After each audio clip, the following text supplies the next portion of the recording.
ಅರೆ ಕಡಿಮೆ ಹಾಕು ಆದ್ರೆ ಅಸಲಿ ಹಾಕು. MDH ಕಾಶ್ಮೀರಿ ಕೆಂಪು ಮೆಣಸಿನ ಪೌಡರ್. MDH.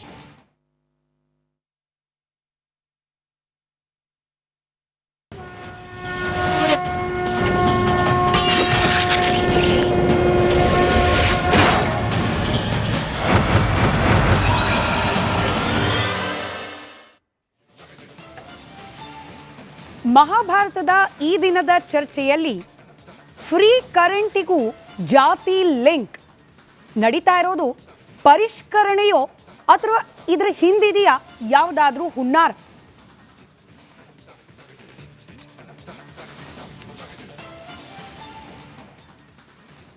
ನಮಸ್ಕಾರ, ಮಹಾಭಾರತ ಚರ್ಚಾ ಕಾರ್ಯಕ್ರಮಕ್ಕೆ ಸ್ವಾಗತ. ನಾನು ಸ್ಮಿತಾ ರಂಗನಾಥ್. ಗೃಹಲಕ್ಷ್ಮಿ ನಂತರದಲ್ಲಿ ಗೃಹ ಜ್ಯೋತಿ ಅಂದರೆ ಉಚಿತವಾಗಿ 200 ಯೂನಿಟ್ಗಳವರೆಗೆ ವಿದ್ಯುತ್ತನ್ನು ನೀಡುವಂತಹ ಗ್ಯಾರಂಟಿ ಯೋಜನೆಯಲ್ಲಿ ಪರಿಷ್ಕರಣೆ ತರುವ ಕಾರ್ಯವನ್ನು ಇವತ್ತಿನಿಂದ ರಾಜ್ಯ ಸರ್ಕಾರ ಪ್ರಾರಂಭ ಮಾಡಿದೆ.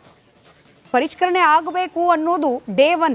ಈ ಗ್ಯಾರಂಟಿ ಯೋಜನೆಗಳ ಅನುಷ್ಠಾನ ಅಂತ ಯಾವತ್ತಾಗ್ಲಿಕ್ಕೆ ಪ್ರಾರಂಭವಾಯಿತು ಅವತ್ತಿನಿಂದಲೂ ಕೂಡ ವಿರೋಧ ಪಕ್ಷಗಳು ಕೂಡ ಕೇಳ್ತಾ ಬಂದಿತ್ತು, ನೀವು ಅವ್ರಿಗೂ ಫ್ರೀ ಇವ್ರಿಗೂ ಫ್ರೀ ಅಂತ ಕೊಟ್ಟು ರಾಜ್ಯದ ಬೊಕ್ಕಸಕ್ಕೆ ನೀವು ಹಾನಿ ಮಾಡ್ತಿದ್ದೀರಿ, ಆರ್ಥಿಕ ಪರಿಸ್ಥಿತಿಯನ್ನು ಬುಡಮೇಲೆ ಮಾಡ್ತಿದ್ದೀರಿ, ಅರ್ಹರನ್ನು ಗುರುತಿಸಿ ನೀವು ಕೊಡಬೇಕಾಗಿತ್ತು, ನೀವು ಅನ್ಸೈಂಟಿಫಿಕ್ ಆಗಿ ಗ್ಯಾರಂಟಿ ಯೋಜನೆಗಳನ್ನು ಘೋಷಣೆ ಮಾಡಿಬಿಟ್ರಿ, ಅನುಷ್ಠಾನ ಮಾಡಿಬಿಟ್ರಿ ಅಂತ ಹೇಳಿ.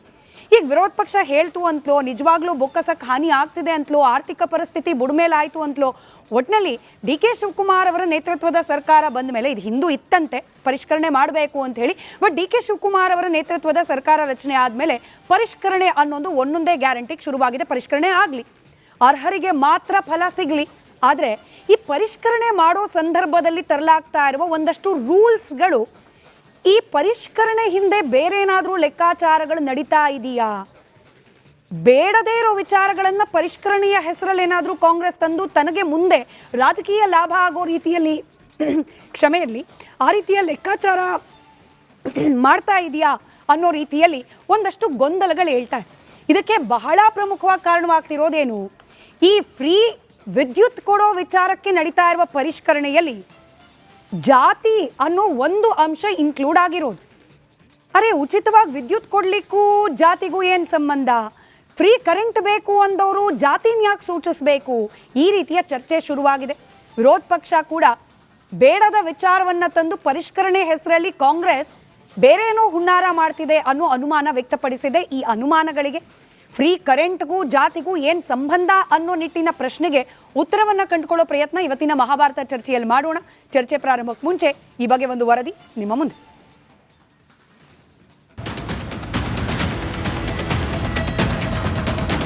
ಮನೆಯಲ್ಲಿ ಬಳಸೋ ಕರೆಂಟ್ಗೂ ನಮ್ ಜಾತಿಗೂ ಏನ್ ಸಂಬಂಧ? ಸರ್ಕಾರದ ಗ್ಯಾರಂಟಿಗೂ ಜಾತಿಗೂ ಏನ್ ಸಂಬಂಧ? ಫ್ರೀ ಕರೆಂಟ್ಗೂ ಜಾತಿಗೂ ಏನ್ ಸಂಬಂಧ? ಏನೇ ಉಲ್ಟಾ ಸೀದಾ ಪ್ರಶ್ನೆ ಮಾಡಿದ್ರೂ ಸಂಬಂಧ ಸಿಗೋಕೆ ಚಾನ್ಸೇ ಇಲ್ಲ. ಆದ್ರೆ ಅದ್ಯಾಕೋ ಸರ್ಕಾರ ಗೃಹ ಜ್ಯೋತಿಗೆ ಮಾಡೋಕೆ ಹೊರಟಿರೋ ಪರಿಷ್ಕರಣೆಯಲ್ಲಿ ಜಾತಿ ಪ್ರಮಾಣ ಪತ್ರ ಕೇಳಿ ವಿವಾದ ಮೈ ಮೇಲೆ ಎಳೆದುಕೊಂಡಿದೆ. ಜಾತಿ ಪತ್ರ ಇಟ್ಕೊಡುವ, ಜಾತಿ ಹೆಸರು ಬರ್ತಾರೆ ಸರ್. ಬಿಜೆಪಿ ಅವ್ರು ಯಾವ್ದು ಆರೋಪ ಮಾಡೋದು, ಎಲ್ಲದೂ ಆರೋಪ ಮಾಡ್ತಾರೆ. ಅವ್ರಿಗೆ ಏನಂದ್ರೆ ವಿರೋಧ ಪಕ್ಷದಲ್ಲಿ ಕೂತ್ಬಿಟ್ಟು ಅವ್ರಿಗೆ ಅದೇನೋ ಇದಿರ್ತದ, ಅವ್ರಿಗೆ ಕೂಡ್ಲಿಕ್ಕೆ ಆಗ್ತಾ ಇಲ್ಲ. ಅದಕ್ಕೆ ಪ್ರಮಾಣ ಪತ್ರ ಕೊಟ್ಟಿದ್ದೆ ಬರ್ತಿದೀವ, ಅಲ್ಲಿ ಬರ್ತಿದೀವಾ? ನಾವು ಪ್ರಮಾಣ ಪತ್ರ ಕೇಳ್ತಾ ಇಲ್ಲ, ಕಾಲಂ ಅಲ್ಲಿ ಬರೆದ್ರೆ ಆಯ್ತು ಅಂತ ಸಚಿವ ಜಾರ್ಜ್ ಸ್ಪಷ್ಟನೆ ನೀಡಿದ್ದಾರೆ. ಸರಿ, ಆದ್ರೆ ಹಿಂದಿಲ್ಲದ ಆದಾಯ ಜಾತಿ ಲೆಕ್ಕ ಈಗ ಯಾಕೆ? ಇದರ ಹಿಂದೆ ಹಂತ ಹಂತವಾಗಿ ಗ್ಯಾರಂಟಿ ನಿಲ್ಲಿಸುವ ಪ್ಲಾನ್ ಇದೆಯಾ ಅನ್ನೋದು ವಿಪಕ್ಷದ ಪ್ರಶ್ನೆ. ಇದನ್ನೇ ಕಾಂಗ್ರೆಸ್ ನಾಯಕರನ್ನ ಕೇಳಿದ್ರೆ ಒಬ್ಬೊಬ್ಬರದ್ದು ಒಂದೊಂದು ವಾದ. ನನಗೆ ಅದ್ರ ಬಗ್ಗೆ ಮಾಹಿತಿ ಇಲ್ಲ.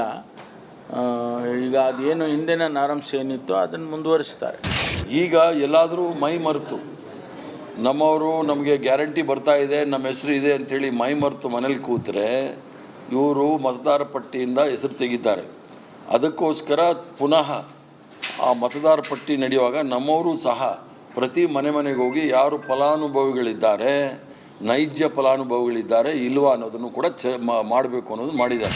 ಈಗಾಗಲೇ 200 ಯೂನಿಟ್ ಉಚಿತ ವಿದ್ಯುತ್ ಗೃಹಜ್ಯೋತಿ ಯೋಜನೆಗೆ ರಾಜ್ಯದಾದ್ಯಂತ 1.74 ಕೋಟಿ ಫಲಾನುಭವಿಗಳು ಇದ್ದಾರೆ. ಅನರ್ಹರನ್ನ ಗುರುತಿಸಿ ಕೈಬಿಟ್ಟು ಅರ್ಹರಿಗೆ ಮಾತ್ರ ಯೋಜನೆ ಮುಟ್ಟಿಸೋ ಚಿಂತನೆ ಒಳ್ಳೆಯದೇ. ಆದರೆ 3 ವರ್ಷ ಆದ ಪ್ರಮಾದಕ್ಕೆ ಖರ್ಚಾದ ಹಣಕ್ಕೆ ಹೊಣೆ ಯಾರು? ಬೊಕ್ಕಸ ಭದ್ರ ಮಾಡಿಕೊಳ್ಳೋ ಯತ್ನ ಈಗ ಮಾಡ್ತಾ ಇರೋದ್ರ ಹಿಂದಿನ ಉದ್ದೇಶ ಏನು? ಇದರಲ್ಲಿ ಜಾತಿ ಆದಾಯದ ಉಲ್ಲೇಖ ಯಾಕೆ? ಬನ್ನಿ ಚರ್ಚೆ ಮಾಡೋಣ. ಚರ್ಚೆ ಪ್ರಾರಂಭಕ್ಕೆ ಮುಂಚೆ ವೀಕ್ಷಕರೇ, ನಿಮಗೆ ಗೊತ್ತಿದೆ ರಿಪಬ್ಲಿಕ್ ಕನ್ನಡದ ಮಹಾಭಾರತ ಚರ್ಚಾ ಕಾರ್ಯಕ್ರಮದ ಜನಾಭಿಪ್ರಾಯ ವೇದಿಕೆ ನಿಮಗಾಗಿ ಮುಕ್ತವಿದೆ. ಅದರಲ್ಲೂ ಇವತ್ತು ನಿಮಗೆ ಸಂಬಂಧಪಟ್ಟ ವಿಚಾರ, ನಮಗೆ ಸಂಬಂಧಪಟ್ಟ ವಿಚಾರ, ಗ್ಯಾರಂಟಿ ಯೋಜನೆಗಳು, ಇದರ ಫಲಾನುಭವಿಗಳು ಅನೇಕ ಮಂದಿ ನಮ್ಮ ವೀಕ್ಷಕರು ಕೂಡ ಇರಬಹುದು. ಹೀಗಾಗಿ ಈ ಗೃಹಜ್ಯೋತಿ ಯೋಜನೆಯನ್ನ ಪರಿಷ್ಕರಣೆ ಮಾಡುವ ಸಂದರ್ಭದಲ್ಲಿ ಜಾತಿಯನ್ನ ಕೇಳ್ತಾ ಇರೋದು ಇದು ಅವಶ್ಯಕತೆ ಇತ್ತ? ಹಾಗೆ ಈಗ ನಡೀತಾ ಇರುವ ಪರಿಷ್ಕರಣೆ ಬಗ್ಗೆ ನಿಮ್ಮ ಅಭಿಪ್ರಾಯ ಏನು? ಇದನ್ನ ಸ್ಕ್ರೀನ್ನ ಕೆಳಭಾಗದಲ್ಲಿ ತೋರಿಸಲಾಗ್ತಾ ಇರುವ ದೂರವಾಣಿ ಸಂಖ್ಯೆಗಳಿಗೆ ಕರೆ ಮಾಡುವ ಮೂಲಕ ಅಥವಾ ವಾಟ್ಸ್ಆಪ್ ಎಕ್ಸ್ ಖಾತೆಯ ಮೂಲಕವೂ ಕೂಡ ನಿಮ್ಮ ಅಭಿಪ್ರಾಯಗಳನ್ನು ನಮ್ಮ ಜೊತೆಯಲ್ಲಿ ಹಂಚಿಕೊಳ್ಳಬಹುದು. ನಿಮ್ಮ ಪಾಲ್ಗೊಳ್ಳುವಿಕೆಯ ನಿರೀಕ್ಷೆಯೊಂದಿಗೆ ಚರ್ಚೆಯನ್ನು ಪ್ರಾರಂಭ ಮಾಡ್ತಾ ಇದ್ದೀನಿ. ಚರ್ಚೆಯಲ್ಲಿ ಕಾಂಗ್ರೆಸ್ ವಕ್ತಾರರಾದ ನಟರಾಜ್ ಗೌಡ್ರಿದ್ದಾರೆ, ಬಿಜೆಪಿ ವಕ್ತಾರರಾದ ವೆಂಕಟೇಶ್ ದೊಡ್ಡೇರಿ ಅವರಿದ್ದಾರೆ, ಜೆಡಿಎಸ್ ವಕ್ತಾರರಾದ ದೇವರಾಜ್ ಅವರಿದ್ದಾರೆ, ಹಿರಿಯ ಪತ್ರಕರ್ತರು ರಾಜಕೀಯ ವಿಶ್ಲೇಷಕರಾದ ಇಟ್ನಾಳ್ ಸರ್ ಇದ್ದಾರೆ. ನಮಸ್ಕಾರ, ಎಲ್ಲರಿಗೂ ಕಾರ್ಯಕ್ರಮಕ್ಕೆ ಸ್ವಾಗತ. ಕೆಲವೇ ಕ್ಷಣಗಳಲ್ಲಿ ಅಜಂಪೀರ್ ಖಾದ್ರಿ ಅವರು ಕೂಡ ಜಾಯ್ನ್ ಆಗೋ ನಿರೀಕ್ಷೆ ಇದೆ. ಅವ್ರು ಬಂದ ನಂತರದಲ್ಲಿ ಅವ್ರನ್ನ ಪ್ರಶ್ನೆ ಮಾಡೋಣ. ನಟರಾಜ್ ಗೌಡ್ರೆ, ಏನು ಇನ್ಮೇಲಿಂದ ಜಾತಿ ಹೇಳದೆ ಹೋದ್ರೆ ಫ್ರೀ ಕರೆಂಟ್ ಸಿಗೋದಿಲ್ವಾ? 200 ಯೂನಿಟ್ ಫ್ರೀ ಕರೆಂಟ್ ಏನು ಇಷ್ಟು ದಿನ ಗೃಹ ಜ್ಯೋತಿ ಹೆಸರಲ್ಲಿ ಕೊಡ್ತಾ ಇತ್ತು ಕಾಂಗ್ರೆಸ್ ಸರ್ಕಾರ, ಜಾತಿ ಯಾವುದು ಅಂತೇಳಿ ಹೇಳದೆ ಹೋದ್ರೆ ಈ ಫ್ರೀ ಕರೆಂಟ್ ಬಂದ? ಖಂಡಿತವಾಗಿ ಫ್ರೀ ಕರೆಂಟ್ ಬಂದಾಗಲ್ಲ, ಈಗಲೂ ಬಂದಾಗಲ್ಲ. ಇನ್ನು 2 ವರ್ಷಗಳ ಕಾಲ ಸರ್ಕಾರ ಇದೆ. 2028ರಿಂದ 33ಕ್ಕೆ ಕಾಂಗ್ರೆಸ್ ಸರ್ಕಾರ ಇರ್ತದೆ, ಅವಾಗಲೂ ಬಂದಾಗಲ್ಲ. 2033ರಿಂದ 38ವರೆಗೂ ಕಾಂಗ್ರೆಸ್ ಸರ್ಕಾರ ಇರ್ತದೆ, ಅವಾಗಲೂ ಬಂದಾಗಲ್ಲ. ನಾವು ಈ ಗ್ಯಾರಂಟಿ ಯೋಜನೆ ತಗೊಂಡ್ಬಂದಿರೋದೇ ಈ ಕರ್ನಾಟಕದ ಜನತೆಯ ಸಬಲೀಕರಣಕ್ಕಾಗಿ, ಕಲ್ಯಾಣ ಯೋಜನೆ ತೆಗೆದುಕೊಂಡ್ಬಂದಿರೋದು. ಸೊ ಹಾಗಾಗಿ ಇದು ಬಂದಾಗೋ ಪ್ರಶ್ನೆನೇ ಬರಲ್ಲ. ಆದರೆ ಕಾಲಕ್ಕೆ ಅದರ ಒಂದು ಪರಿಷ್ಕರಣೆನಂತೂ ಆಗಲೇಬೇಕು. ಪರಿಷ್ಕರಣೆ ಆಗೋದು ಅಂದ್ರೆ ಏನು? ಯಾವುದೇ ಒಬ್ಬ ಅರ್ಹ ವ್ಯಕ್ತಿ ಈ ಒಂದು ಗ್ಯಾರಂಟಿ ಯೋಜನೆಯಿಂದ ಹೊರಗುಳಿಬಾರದು. ಆ ಅರ್ಹ ವ್ಯಕ್ತಿಗೆ ನಿರಂತರವಾಗಿ ಹೋಗ್ತಾ ಇರಬೇಕು. ಈ ಯೋಜನೆಗಳು ದೀರ್ಘಕಾಲಿಕವಾಗಿ ಇರಬೇಕು. ಇದು ನಮ್ಮ ಉದ್ದೇಶವಾಗಿದೆ.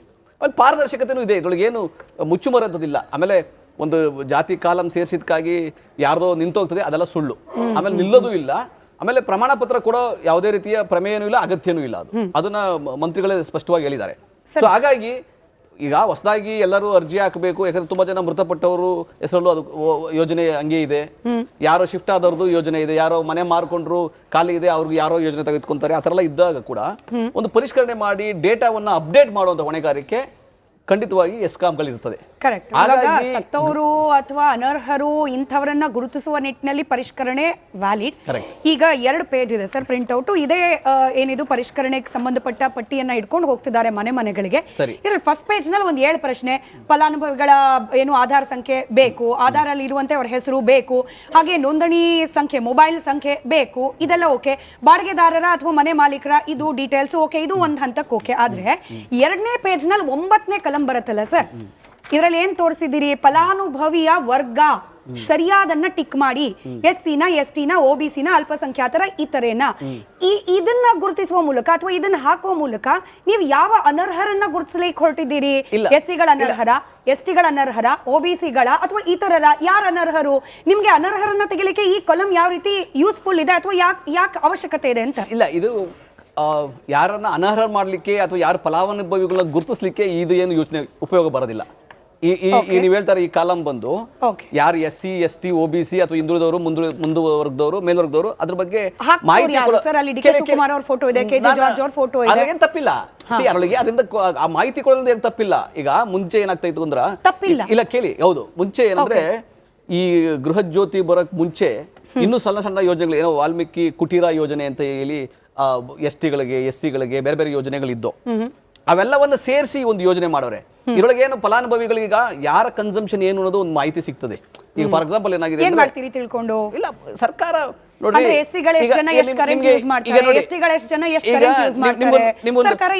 ಈಗ ನಿಮ್ಗೊಂದು ಮಾಹಿತಿ ಹೇಳ್ತೀನಿ ನೋಡಿ. ನಾವು 2023ರಲ್ಲಿ ಯೋಜನೆ ತೆಗೆದುಕೊಂಡು ಬಂದಾಗ್ಲೂ ಕೂಡ ನಾವೇನ್ ಹೇಳಿದ್ವಿ? ಸರಾಸರಿ 2022ರಲ್ಲಿ ಯಾರನ್ನು ಯೂಸ್ ಮಾಡಿದ್ರು ಅದರ ಸರಾಸರಿ ಮತ್ತೆ ಪ್ಲಸ್ 10% ಇದು ನಾವು ನಿಮಗೆ ಯೂನಿಟ್ ಅನ್ನು ಕೊಡ್ತೀವಿ ಅಂತ ಹೇಳಿದ್ವಿ. ಫಾರ್ ಎಕ್ಸಾಂಪಲ್ 40 ಯೂನಿಟ್ ಇದ್ರೆ ಪ್ಲಸ್ 10% 44 ಯೂನಿಟ್ ಆಯ್ತು. ನಾವು 2024ರಲ್ಲಿ ಇನ್ನೊಂದು ಪರಿಷ್ಕರಣೆ ಮಾಡಿದ್ವಿ. ಏನ್ ಪರಿಷ್ಕರಣೆ ಮಾಡಿದ್ವಿ ಅಂದ್ರೆ 40 ಯೂನಿಟ್ ನಿಮ್ಗೆ ಸರಾಸರಿ ಇದ್ರೆ ಕೇವಲ 40 ಯೂನಿಟ್ ಅಲ್ಲ, 44 10% ಅಲ್ಲ, ಅದಕ್ಕೆ 10 ಯೂನಿಟ್ ಅನ್ನ ಹೆಚ್ಚಿಗೆ ಆಡ್ ಮಾಡ್ತೀವಿ ಅಂತ ಒಂದು ಪರಿಷ್ಕರಣೆ ತಗೊಂಡ್ ಬಂದ್ವಿ. ಅದೊಂದು ಅದ್ಭುತವಾದ ಪರಿಷ್ಕರಣೆ. ಹಳ್ಳಿ ಗ್ರಾಮೀಣ ಭಾಗದಲ್ಲಿ ಅಥವಾ ಯಾರು ಈ ದಲಿತರು, ಹಿಂದುಳಿದವರು ಯಾರು ಯೂಸ್ ಮಾಡ್ತಾ ಇದ್ರು, ಹಳ್ಳಿ ಭಾಗದಲ್ಲಿ ರೈತರು ಯೂಸ್ ಮಾಡ್ತಾ ಇದ್ರು, ಅವ್ರಿಗೆ 10% ಅಲ್ಲ, ಅದು 25% ಹೆಚ್ಚಿಗೆ ಆಯ್ತು ಅವಾಗ. ಸೊ ಅಂದ್ರೆ 10 ಯೂನಿಟ್ಗಳು ಹೆಚ್ಚಿಗೆ ಆಯ್ತು. ಸೊ ಆ ರೀತಿಯಾಗಿ ಪರಿಷ್ಕರಣೆ ಮಾಡ್ಲಿಕ್ಕೆ ಅವಕಾಶಗಳಾಗ್ತವೆ.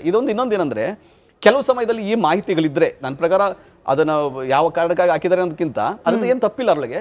ಬಟ್ ಆ ಮಾಹಿತಿ ಇದ್ರೆ ಯಾವುದೋ ಒಂದು ಜನಾಂಗ ಬರೀ 35 ಯೂನಿಟ್ ಯೂಸ್ ಮಾಡ್ತಾ ಇದೆ ಅಂದಾಗ ಅವ್ರಿಗೆ ಪ್ಲಸ್ 15% ಯೂನಿಟ್ 15 ಯೂನಿಟ್ ಹೆಚ್ಚಿಗೆ ಕೊಡೋಕೆ ಸಾಧ್ಯಗಳ ಮುಂದೆ ಏನಾದ್ರು ಆ ಥರ ದತ್ತಾಂಶ ಇಟ್ಕೊಂಡು ಆ ಥರ ಮಾಡಿದ್ರೆ ಒಳ್ಳೇದೇ. ದತ್ತಾಂಶ ಇದ್ರೆ ಮುಂದೆ ಯಾವ್ದಾದ್ರು ಸವಲತ್ತುಗಳನ್ನ ಕೊಡಬೇಕಾದ್ರೆ ದತ್ತಾಂಶ ಕಲೆಕ್ಟ್ ಮಾಡ್ಲಿಕ್ಕೆ ನನಗೆ ಗೊತ್ತಿರೋ ಹಂಗೆ 2-3 ಸರ್ವೆಗಳನ್ನ ಮಾಡಿಸ್ಬಿಟ್ಟಿದ್ದೀರಿ ಸರ್. Correct. ನಿಮ್ದೇ ಸರ್ಕಾರದಲ್ಲಿ ಇರ್ಲಿ. ಕೋಟ್ಯಾಂತರ ಇರ್ಲಿ. ರೂಪಾಯಿ ಹಣಕಾಸನ್ನ ಕರೆಕ್ಟ್ ಸೆಪರೇಟ್ ಡಿಪಾರ್ಟ್ಮೆಂಟ್ ಇದೆ. ಬಟ್ ನಿಮ್ ಪ್ರಕಾರ ಇದ್ರಲ್ಲಿ ತಪ್ಪೇನಿಲ್ಲ. ತಪ್ಪೇನಿಲ್ಲ. ನಿಮ್ಮ ತಪ್ಪನ್ಸುತ್ತಾ ನಿಮ್ಮ ಪ್ರಕಾರ? ಸರಿ, ಅಲ್ಲ ನನಗೆ ತಪ್ಪಲ್ಲ. ಇದ್ರ ಅಗತ್ಯ ಏನು ನಾನು ಇಷ್ಟೇ ನಿಮ್ಗೆ ಅಂದ್ರೆ ನಾನು ಇಟ್ನಾಳ್ ಸರ್ ಅದೇ ಪ್ರಶ್ನೆಯನ್ನ ಇಟ್ನಾಳ್ ಸರ್ ನೀವು 50 ಯೂನಿಟ್ ಮಾಡಿದ್ರಿ, ಸ್ವಾಗತಾರ್ಹ. ಪರಿಷ್ಕರಣೆ ಮಾಡ್ತಿದ್ದೀರಿ, ಸ್ವಾಗತಾರ್ಹ.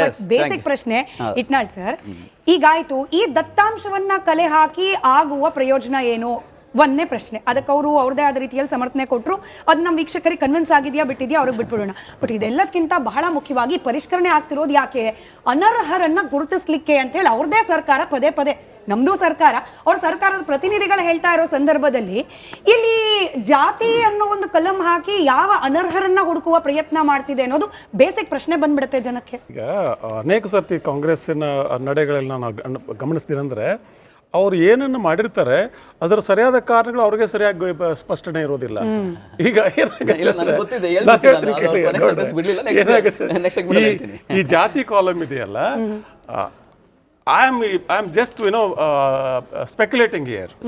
ಏನಾಗುತ್ತೆ, ಅನೇಕ ನಾವು ಕಲ್ಯಾಣ ಯೋಜನೆಗಳನ್ನ ಕೈಗೊಂಡಾಗ ನಮ್ಮ ಕಲ್ಯಾಣ ಯೋಜನೆಗಳು ಯಾವ್ಯಾವ ವರ್ಗಕ್ಕೆ ಎಷ್ಟು ತಲುಪಿದೆ ಅನ್ನೋದೊಂದು ಡೇಟಾ ಬೇಕಾಗ್ತದೆ. ಅದಕ್ಕೊಂದಿದು ಮಾಡಿರ್ಬೋದು ಅಂದ್ಕೊಳ್ತೇನೆ ನಾನು. ಅದನ್ನ ಜಾರ್ಜರ್ಗೆ ಹೇಳೋಕ್ಕಾಗ್ತಾ ಇಲ್ಲ. ಹೇಳಿಬಿಡಿ. ಇನ್ನೊಂದು ಗ್ಯಾರಂಟಿ ಯೋಜನೆಗಳನ್ನ ನಾವು ಪರಿಷ್ಕರಣೆ ಮಾಡ್ತೀವಿ ಅಂತ ಸರ್ಕಾರ ಹೇಳಿ ಆಗಿದೆ. ಅದೇ ನಿಟ್ಟಿನಲ್ಲಿ ಮಾತಾಡಿ. ಇನ್ನೊಂದೇನಂದ್ರೆ ಇಲ್ಲಿ ಪ್ಯಾನ್ ಇದು ಕೇಳಿದ್ದಾರೆ, ಪ್ಯಾನ್ ಕೇಳಿದ್ರೆ ಆದಾಯ ತೆರಿಗೆ ಕಟ್ತೀರಾ ಅಂತ ಕೇಳಿದ್ದಾರೆ. ಆದಾಯ ತೆರಿಗೆ ಕಟ್ಟೋರಿಗೆ ನೀವು ಫ್ರೀ ಕೊಡೋದು ನಿಲ್ಲಿಸಬೇಕು. ಯಾಕಂದ್ರೆ ಇದು ಜನರ ಹಣ, ಸುಮ್ಮನೆ ಎಲ್ರಿಗೂ ಕೂಡ ಫ್ರೀ ಆಗಿ ಬಿಟ್ಟು ಕೊಡೋದಲ್ಲ. ಇದು ತೆರಿಗೆದಾರನ ಹಣ, ಆದಾಯ ತೆರಿಗೆ ಕಟ್ಟೋರಿಗೆ ಕೊಡಬೇಡಿ. ಇದು ನಿಜವಾಗಿ ಯಾರು ಇದರ ಫಲಾನುಭವಿಗಳಾಗಬೇಕು, ಯಾರಿಗಿದ್ರ ಅಗತ್ಯ ಇದೆ, BPL ಕಾರ್ಡ್ ಹೋಲ್ಡರ್ರಿಗೆ ಅವ್ರಿಗೆ ಅಗತ್ಯ, ಅವ್ರಿಗೆ ಕೊಡಿ. ರೈತರಿಗೆ ಅಗತ್ಯ, ಅವ್ರಿಗೆ ಕೊಡಿ. ಎಲ್ರಿಗೂ ಕೊಡೋದು ಅಲ್ಲ. ಹೀಗಾಗಿನೇ ಇಲ್ಲಿ ಅನೇಕ ತೆರಿಗೆಗಳು ಜಾಸ್ತಿ ಆಯಿತು. ಈ ಜನರಲ್ ಕ್ಯಾಟಗರಿಗೆ ಪವರ್ ಟ್ಯಾರಿಫ್ ಕೂಡ ಜಾಸ್ತಿ ಆಗಿದೆ. ಈಗ 1 ವರ್ಷದ ಸರಾಸರಿ ಯೂನಿಟ್ ಪ್ಲಸ್ 10 ಯೂನಿಟ್ ಕೊಡಿ. ಅದನ್ನು ಎಲ್ರಿಗೂ ಕೊಡೋದು ಬೇಡ ಅಂತ ಅದೇ ಪರಿಷ್ಕರಣೆ ಆಗಬೇಕಾಗಿದೆ. ಒಂದೇ ಒಂದು ಸೆಂಟೆನ್ಸ್ ನಾನು ಇದು ಆ್ಯಡ್ ಮಾಡಿಬಿಡ್ತೀನಿ. ಅವೆಲ್ಲ ಇನ್ಕ್ಲೂಡೆಡ್ ಆಯಿತು. ಈ ಗ್ಯಾರಂಟಿ ಯೋಜನೆಯಲ್ಲಿ ಪರಿಶಿಷ್ಟ ಜಾತಿ ಪರಿಶಿಷ್ಟ ಪಂಗಡದ ಹಣವನ್ನು ಯೂಸ್ ಮಾಡ್ತಾ ಇದ್ದೀವಿ, ಆಯ್ತಾ. SCP TSP ಹಣವನ್ನು ಯೂಸ್ ಮಾಡ್ತಾ ಇದ್ದೀವಿ, ಸರ್ಕಾರ ಯೂಸ್ ಮಾಡ್ತಾ ಇದೆ. ಎಷ್ಟು ಹಣವನ್ನು ಯೂಸ್ ಮಾಡಬೇಕು? ಕೆಲವು ಸಲ ಏನಾಗುತ್ತೆ ಅಂದರೆ ಜಾಸ್ತಿ ತಗೊಂತಾರೋ ಕಡಿಮೆ ತಗೋತಾರೋ ಇರ್ತದೆ. ಈ ದತ್ತಾಂಶ ಇದ್ದರೆ, ಒಂದು ಅಕ್ಯುರೇಟ್ ಆದ ಡೇಟಾವನ್ನು ಇದ್ದರೆ ಖಂಡಿತವಾಗಿ ಅದಕ್ಕೆ ಎಷ್ಟು ಅನುಪಾತ ಇರ್ತೋ ಅನುಪಾತ ಮಾತ್ರ ಹಣ ಉಪಯೋಗಿಸ್ಕೊಳ್ಳೋದು ಅದು ಒಳ್ಳೇದಾಗುತ್ತೆ.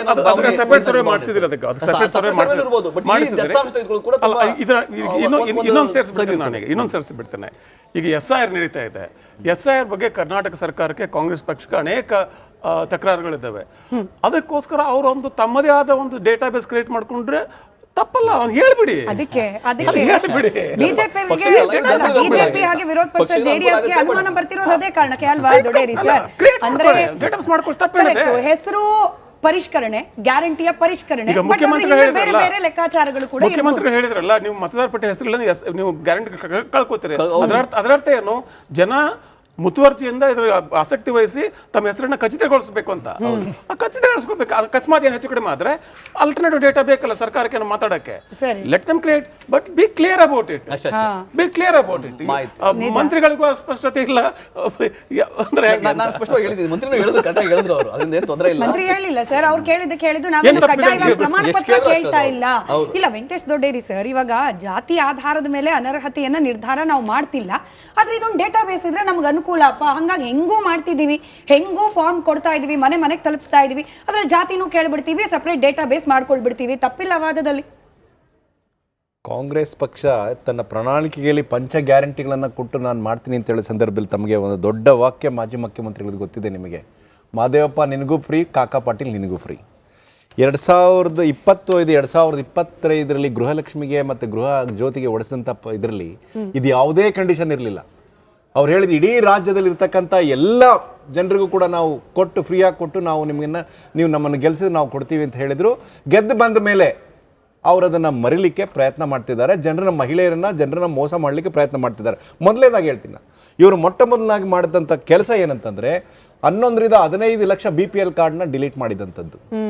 ಅದರ ಮೂಲಕವಾಗಿ ಸುಮಾರು 11 ಲಕ್ಷದಿಂದ 15 ಲಕ್ಷ ಜನ ಮಹಿಳೆಯರನ್ನ 2,000 ಕೊಡೋದ್ರಿಂದ 1 ತಿಂಗಳು ಕೊಡೋದನ್ನ ಹೊರಗಡೆ ಇಟ್ಟಂಥದ್ದು. ಈಗ ಪರಿಷ್ಕರಣೆಯ ಹೆಸರಿನಲ್ಲಿ ಬಂದಂಥದ್ದು, ಪರಿಷ್ಕರಣೆಯ ಹೆಸರಲ್ಲಿ ಬಂದದ್ದು ಈಗ 4 ಲಕ್ಷಕ್ಕಿಂತ ಹೆಚ್ಚು ಜನರನ್ನ ಇಟ್ಟದ್ದು. ತಮಗೆ ಗೊತ್ತಿದೆ, ರಾಮನಗರ ಬೆಂಗಳೂರು ಸೌತ್ನಲ್ಲಿ 19,000, ಮತ್ತೆ ಲಕ್ಷ್ಮೀ ಹೆಬ್ಬಾಳ್ಕರ್ ಅವರಲ್ಲಿ 17,000, ಮತ್ತೆ ಖರ್ಗೆ ಅವರಲ್ಲಿ 7,000. ಇಂಥದ್ದಲ್ಲದಲೇ CAG ವರದಿನಲ್ಲಿ ಹೇಳಿದ್ದಾರೆ, ಏನು ಹೇಳಿದ್ದಾರೆ, ಒಂದೇ ಖಾತೆಗೆ ಮೃತಪಟ್ಟವರಿಗೆ ಹೋಗಿದೆ 19,000 ಕೋಟಿ ರೂಪಾಯಿ ಹೋಗಿದೆ, 19 ಕೋಟಿ ಹೋಗಿದೆ. ಒಂದೊಂದು ಮಾತು ಹೇಳ್ಬಿಟ್ಟು ನಾನು ಅನೇಕ ಸತಿ ಕೇಳಿದ CAG ರಿಪೋರ್ಟ್ ಬಗ್ಗೆ ಬಿಜೆಪಿ ವಕ್ತಾರರು ಮಾತಾಡೋದನ್ನ, ಅದ್ರ CAG ರಿಪೋರ್ಟ್ ಕೊಡೋದು ವಿರೋಧ ಪಕ್ಷದ ನಾಯಕರಿಗೆ, ಅವ್ರ PSC ಅಧ್ಯಕ್ಷರು. ಆಕ್ಷನ್ ತಗೋಬೇಕಾದ್ರೆ ನೀವು ತಾನೇ. ಅವ್ರು ಬೇರೆ ಆಕ್ಷನ್ ಮಾಡಲ್ ಇದ್ದಾರೆ ಸರ್, ಇಂಟರ್ನಲ್ ಆಕ್ಷನ್ ಮಾಡಲ್ ಇದೆ. PSC ಚೇರ್ಮನ್ ಅಷ್ಟೇ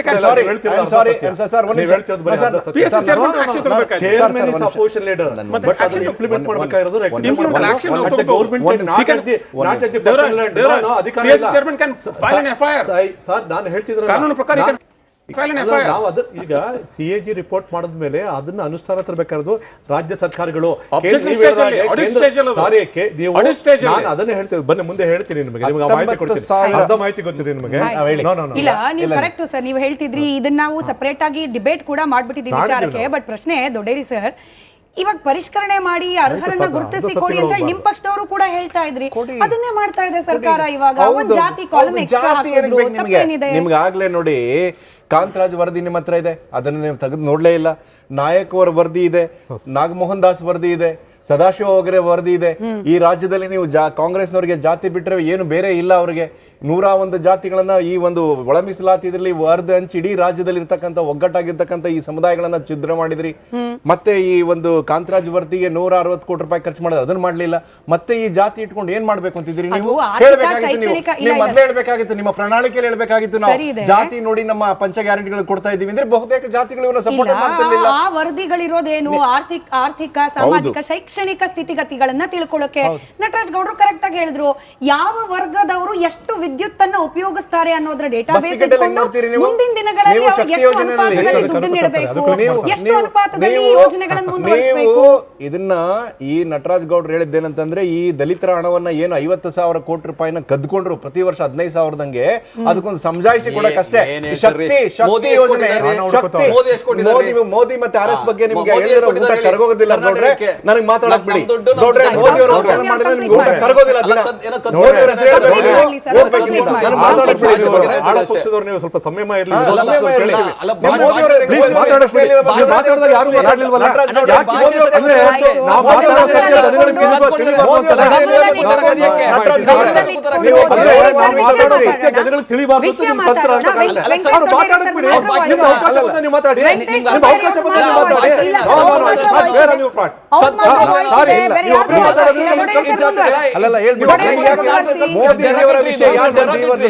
ಮೋದಿಜಿಯವರ ವಿಷಯ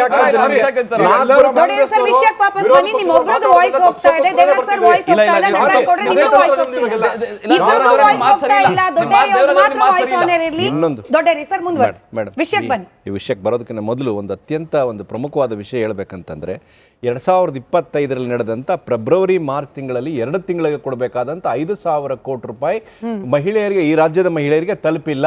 ಇರಲಿ, ಅದು ಗೊತ್ತಾಗ್ಲಿ, ಜರ ಸತ್ಯ ಗೊತ್ತಾಗ್ಲಿ. ಅದನ್ನ ಕೂಡ ಅಂದಿನ ಮಹಿಳಾ ಮತ್ತು ಮಕ್ಕಳ ಕಲ್ಯಾಣ ಸಚಿವರು ಒಪ್ಕೊಂಡಿದ್ರು. ಆ ಹಣ ಎಲ್ಲೋಯ್ತು? ಇನ್ನು 225 ಕೋಟಿ ಬೇರೆ ಬೇರೆ ಖಾತೆಗಳಿಗೆ ಹೋಗಿದೆ. 19,000 ಏನಿದೆ ಹೆಚ್ಚು ಫಲಾನುಭವಿಗಳ ಹಣ ಒಂದೇ ಖಾತೆಗೆ ಹೋಗಿದೆ ಅಂತ ಈ CAG ವರದಿಗಳು ಹೇಳ್ತದೆ.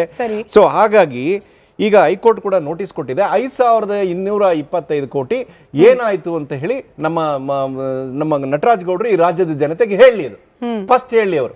ಮತ್ತೆ ಇವ್ರು ಅವತ್ತೇ ಅನೌನ್ಸ್ ಮಾಡಬೇಕಾಗಿತ್ತು ಪ್ರಣಾಳಿಕೆಯಲ್ಲಿ, ಜಾತಿಗಳನ್ನ ನೋಡಿ ನಾವು ಕೊಡ್ತೀವಿ, ಜಾತಿಗಳದ ಅಂಶಗಳು ಬೇಕಾಗಿದೆ ನಮಗೆ ಕಾಂಗ್ರೆಸ್ ಮಾರ್ಗ ಜಾತಿನೇ ಮುಖ್ಯ ಅಂತ ಅವ್ರು ಹೇಳ್ಬೇಕಾಗಿತ್ತು.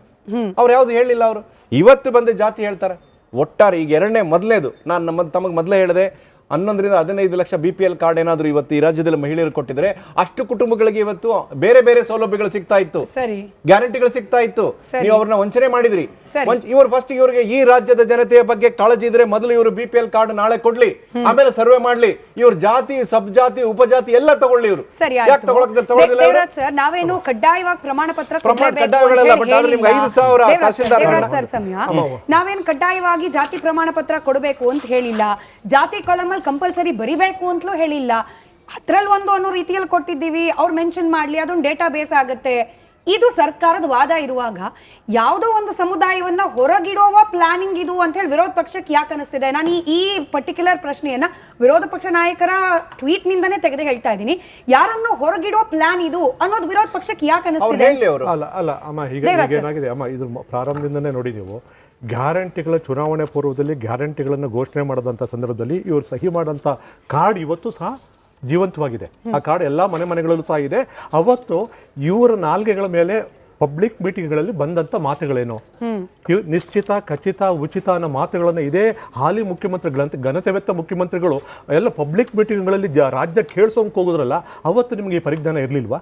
ನಾವು ಅವತ್ತು ಹೇಳಿದ್ವಿ, ನೀವು ಘೋಷಣೆ ಮಾಡಿರ್ತಕ್ಕಂಥದ್ದು ಅವೈಜ್ಞಾನಿಕವಾದ ಗ್ಯಾರಂಟಿಗಳು, ಇದು ಯಾವುದೇ ಕಾರಣಕ್ಕೂ ಜಾರಿ ತರುವಂಥದ್ದಲ್ಲ. ದಯಮಾಡಿ ನೀವು ವೈಜ್ಞಾನಿಕವಾಗಿ ತೊಗೊಂಬನ್ನಿ, ಅರ್ಹತೆ ಇರೋರಿಗೆ ಮಾತ್ರ ಕೊಡಿ. ದಯವಿಟ್ಟು ನಾವು ಗ್ಯಾರಂಟಿಗಳು ವಿರೋಧಿ ಅಲ್ಲ ಅಂದ್ರೂ ಇವರೇ ವಿರೋಧ ಪಕ್ಷದವರು ಗ್ಯಾರಂಟಿ ವಿರೋಧಿಗಳು ಅಂತ ಹೇಳ್ಕೊಂಬಂದು ಇವತ್ತು ನೀವು ಮಾಡ್ತಿರೋದೇನು ಅಮ್ಮ? ಇದ್ರ ಮೂಲಕ ಏನು ಮಾಡ್ತೀರಾ? ಇಲ್ಲಿ ಒಂದು ಸತ್ಯ ಇದೆ. ಈಗ ಏನಾಗಿದೆ, ರಾಜ್ಯ ಸರ್ಕಾರ ಆರ್ಥಿಕವಾಗಿ ಬರ್ಬಾದಾಗಿದೆ. ಇವರು 1000 ಹೇಳ್ಬೋದು, ಇವರು ಏನಾದ್ರು ಹೇಳ್ಕೊಳ್ಳಿ, ಆರ್ಥಿಕವಾಗಿ ಬರ್ಬಾದಾಗಿದೆ. ಒಂದೇ ಒಂದು ಉದಾಹರಣೆ ನಿಮಗೆ ಕೊಡ್ತೀನಿ. 27 ಲಕ್ಷ ಸಂಧ್ಯಾ ಸುರಕ್ಷಾ ಯೋಜನೆಯಲ್ಲಿ ಇದ್ರು. ಅವರನ್ನ ರಾತ್ರಿ ಯಾವುದೇ ಸಮೀಕ್ಷೆ ಮಾಡಲಿಲ್ಲ, ಯಾವುದೇ ಒಂದು ಅಂಕಿಅಂಶಗಳು ತಗೊಳ್ಳಿಲ್ಲ, ಅಥವಾ ಇವ್ರದ್ದು ಯಾವುದೋ ಬಲ್ಲ ಮೂಲಗಳು ಏನೋ ತಗೊಂಬಿಟ್ಟು ಎಷ್ಟು ಡಿಲೀಟ್ ಮಾಡಿದ್ರು ಅಂದರೆ 17 ಲಕ್ಷ ಜನರನ್ನ ಇವತ್ತಿನ ದಿವಸ ಡಿಲೀಟ್ ಮಾಡಿದ್ದಾರೆ. ಸರಿನಪ್ಪ, 17 ಲಕ್ಷ ಜನ ಡಿಲೀಟ್ ಮಾಡಿದ್ರಲ್ವಾ, ಹೊಸದಾಗಿ ಸೇರ್ಪಡೆ ಆಗಿರ್ತಕ್ಕಂಥ 65 ಜನಕ್ಕೆ ನೀವು ಕೊಟ್ಟಿದ್ದೀರಾ? ಇಲ್ವೇ ಇಲ್ಲ, ಉತ್ತರ ಇಲ್ಲ. ಅದಕ್ಕೆ ನೋಡಿ, ಸತ್ಯ ಎಲ್ಲಿದೆ ಅಂತಂದರೆ, ನೀವು 17 ಲಕ್ಷ ಡಿಲೀಟ್ ಮಾಡಿದ್ರಪ್ಪ, ಹೌದಪ್ಪ, ನೀವೇ ಸರಿ ಒಪ್ಕೊಂಡ್ಬಿಡ್ತೀವಿ. ಅದೇ ಕಾಲಕ್ಕೆ ಹೊಸದಾಗಿ ಸೇರ್ಪಡೆ ಆಗಿರೋರಿಗೆ ಒಬ್ಬರು ಕೊಟ್ಟಿಲ್ವಲ್ಲ, ಯಾಕೆ? ಅದರ ಅರ್ಥ ಏನು? ಸಂಧ್ಯಾ ಸುರಕ್ಷಾ ಯೋಜನೆಯಲ್ಲಿ 65 ವರ್ಷ ಆದವರಿಗೆ 1200 ರೂಪಾಯಿ ಕೊಡ್ಲಿಕ್ಕೆ ಆಗ್ತಿರೋ ಒಂದು ಹತಾಶ ಸ್ಥಿತಿಗೆ ಕಾಂಗ್ರೆಸ್ ಬಂದ್ಬಿಟ್ಟಿದ್ಯಾ ಅಮ್ಮ? ಗ್ಯಾರಂಟಿಗಳ ಬಗ್ಗೆ ಮತ್ತೆ ಇವರಲ್ಲಿರ್ತಕ್ಕಂಥ ಆಂತರಿಕ ಏನು ಹುದ್ದೆಗಳಿಗೋಸ್ಕರ ಏನು DCM 8 ಜನ ಆಗಬೇಕು, ಮುಖ್ಯಮಂತ್ರಿ 8 ಜನ ಆಗಬೇಕು, ಮಂತ್ರಿ ಯಾರಾಗಬೇಕು ಅಂತ, ಅದು ಆಲ್ಮೋಸ್ಟ್ ಆಲ್ 1100 ದಿವಸದಲ್ಲಿ ಅದೊಂದು 700 ದಿವಸ ಚರ್ಚೆ ಆಯಿತು. ಗ್ಯಾರಂಟಿಗೆ ಒಂದು 300 ದಿವಸ ಚರ್ಚೆ ಆಯಿತು. ನಮ್ಮ ಅಭಿವೃದ್ಧಿ ಬಗ್ಗೆ ಒಂದು ದಿವಸ ಚರ್ಚೆ ಕಾಣಲಿವಲ್ಲಮ್ಮ. ಒಂದು ವಿಷಯ ನೋಡಿ, ಇಲ್ಲಿ ಬರ್ತೀರಿ ನಿಮಗೆ. ಈಗಾಗಲೇ ನನ್ನ ಮಿತ್ರರು ಹೇಳಿದ್ರು, ಇವರೇ ಮಾನ್ಯ ಸಿದ್ದರಾಮಯ್ಯವರು ಒಂದು ವೇದಿಕೆ ಮೇಲೆ ನಿಂತ್ಕೊಂಡು ಕಾಕಾಪೇಟೆಲ್ಲ ನನಗೂ ಫ್ರೀ, ನನಗೂ ಫ್ರೀ, ಎಲ್ಲರಿಗೂ ಫ್ರೀ, ಮಹಾದೇವಪ್ಪ ನಿನಗೂ ಫ್ರೀ ಅಂದರು. ಮಹಾದೇವಪ್ಪ ಇನ್ಕಮ್ ಟ್ಯಾಕ್ಸ್ ಕಟ್ತಿರ್ಲಿಲ್ವಾ? ಬಸವರಾಜ್ ಯತ್ನಾಳ್ ಸರ್ ಅವರು ಇವತ್ತು ಹೇಳ್ತಾರೆ, ಅವತ್ತು ಯಾಕೆ ಮಾತಾಡಲಿಲ್ಲ? ನೀವೆಲ್ಲ ನಿಮ್ಮನ್ನಲ್ಲ ಸರ್, ದಯವಿಟ್ಟು ನಿಮ್ಮೊಂದು ಉದ್ದೇಶ ಅಂತಲ್ಲ, ನಾನು ಒಟ್ಟಾರೆ ಕೇಳೋದು ಕರ್ನಾಟಕದ ಜನತೆಗೆ ಅವತ್ತು ಇದನ್ನ ಯಾಕೆ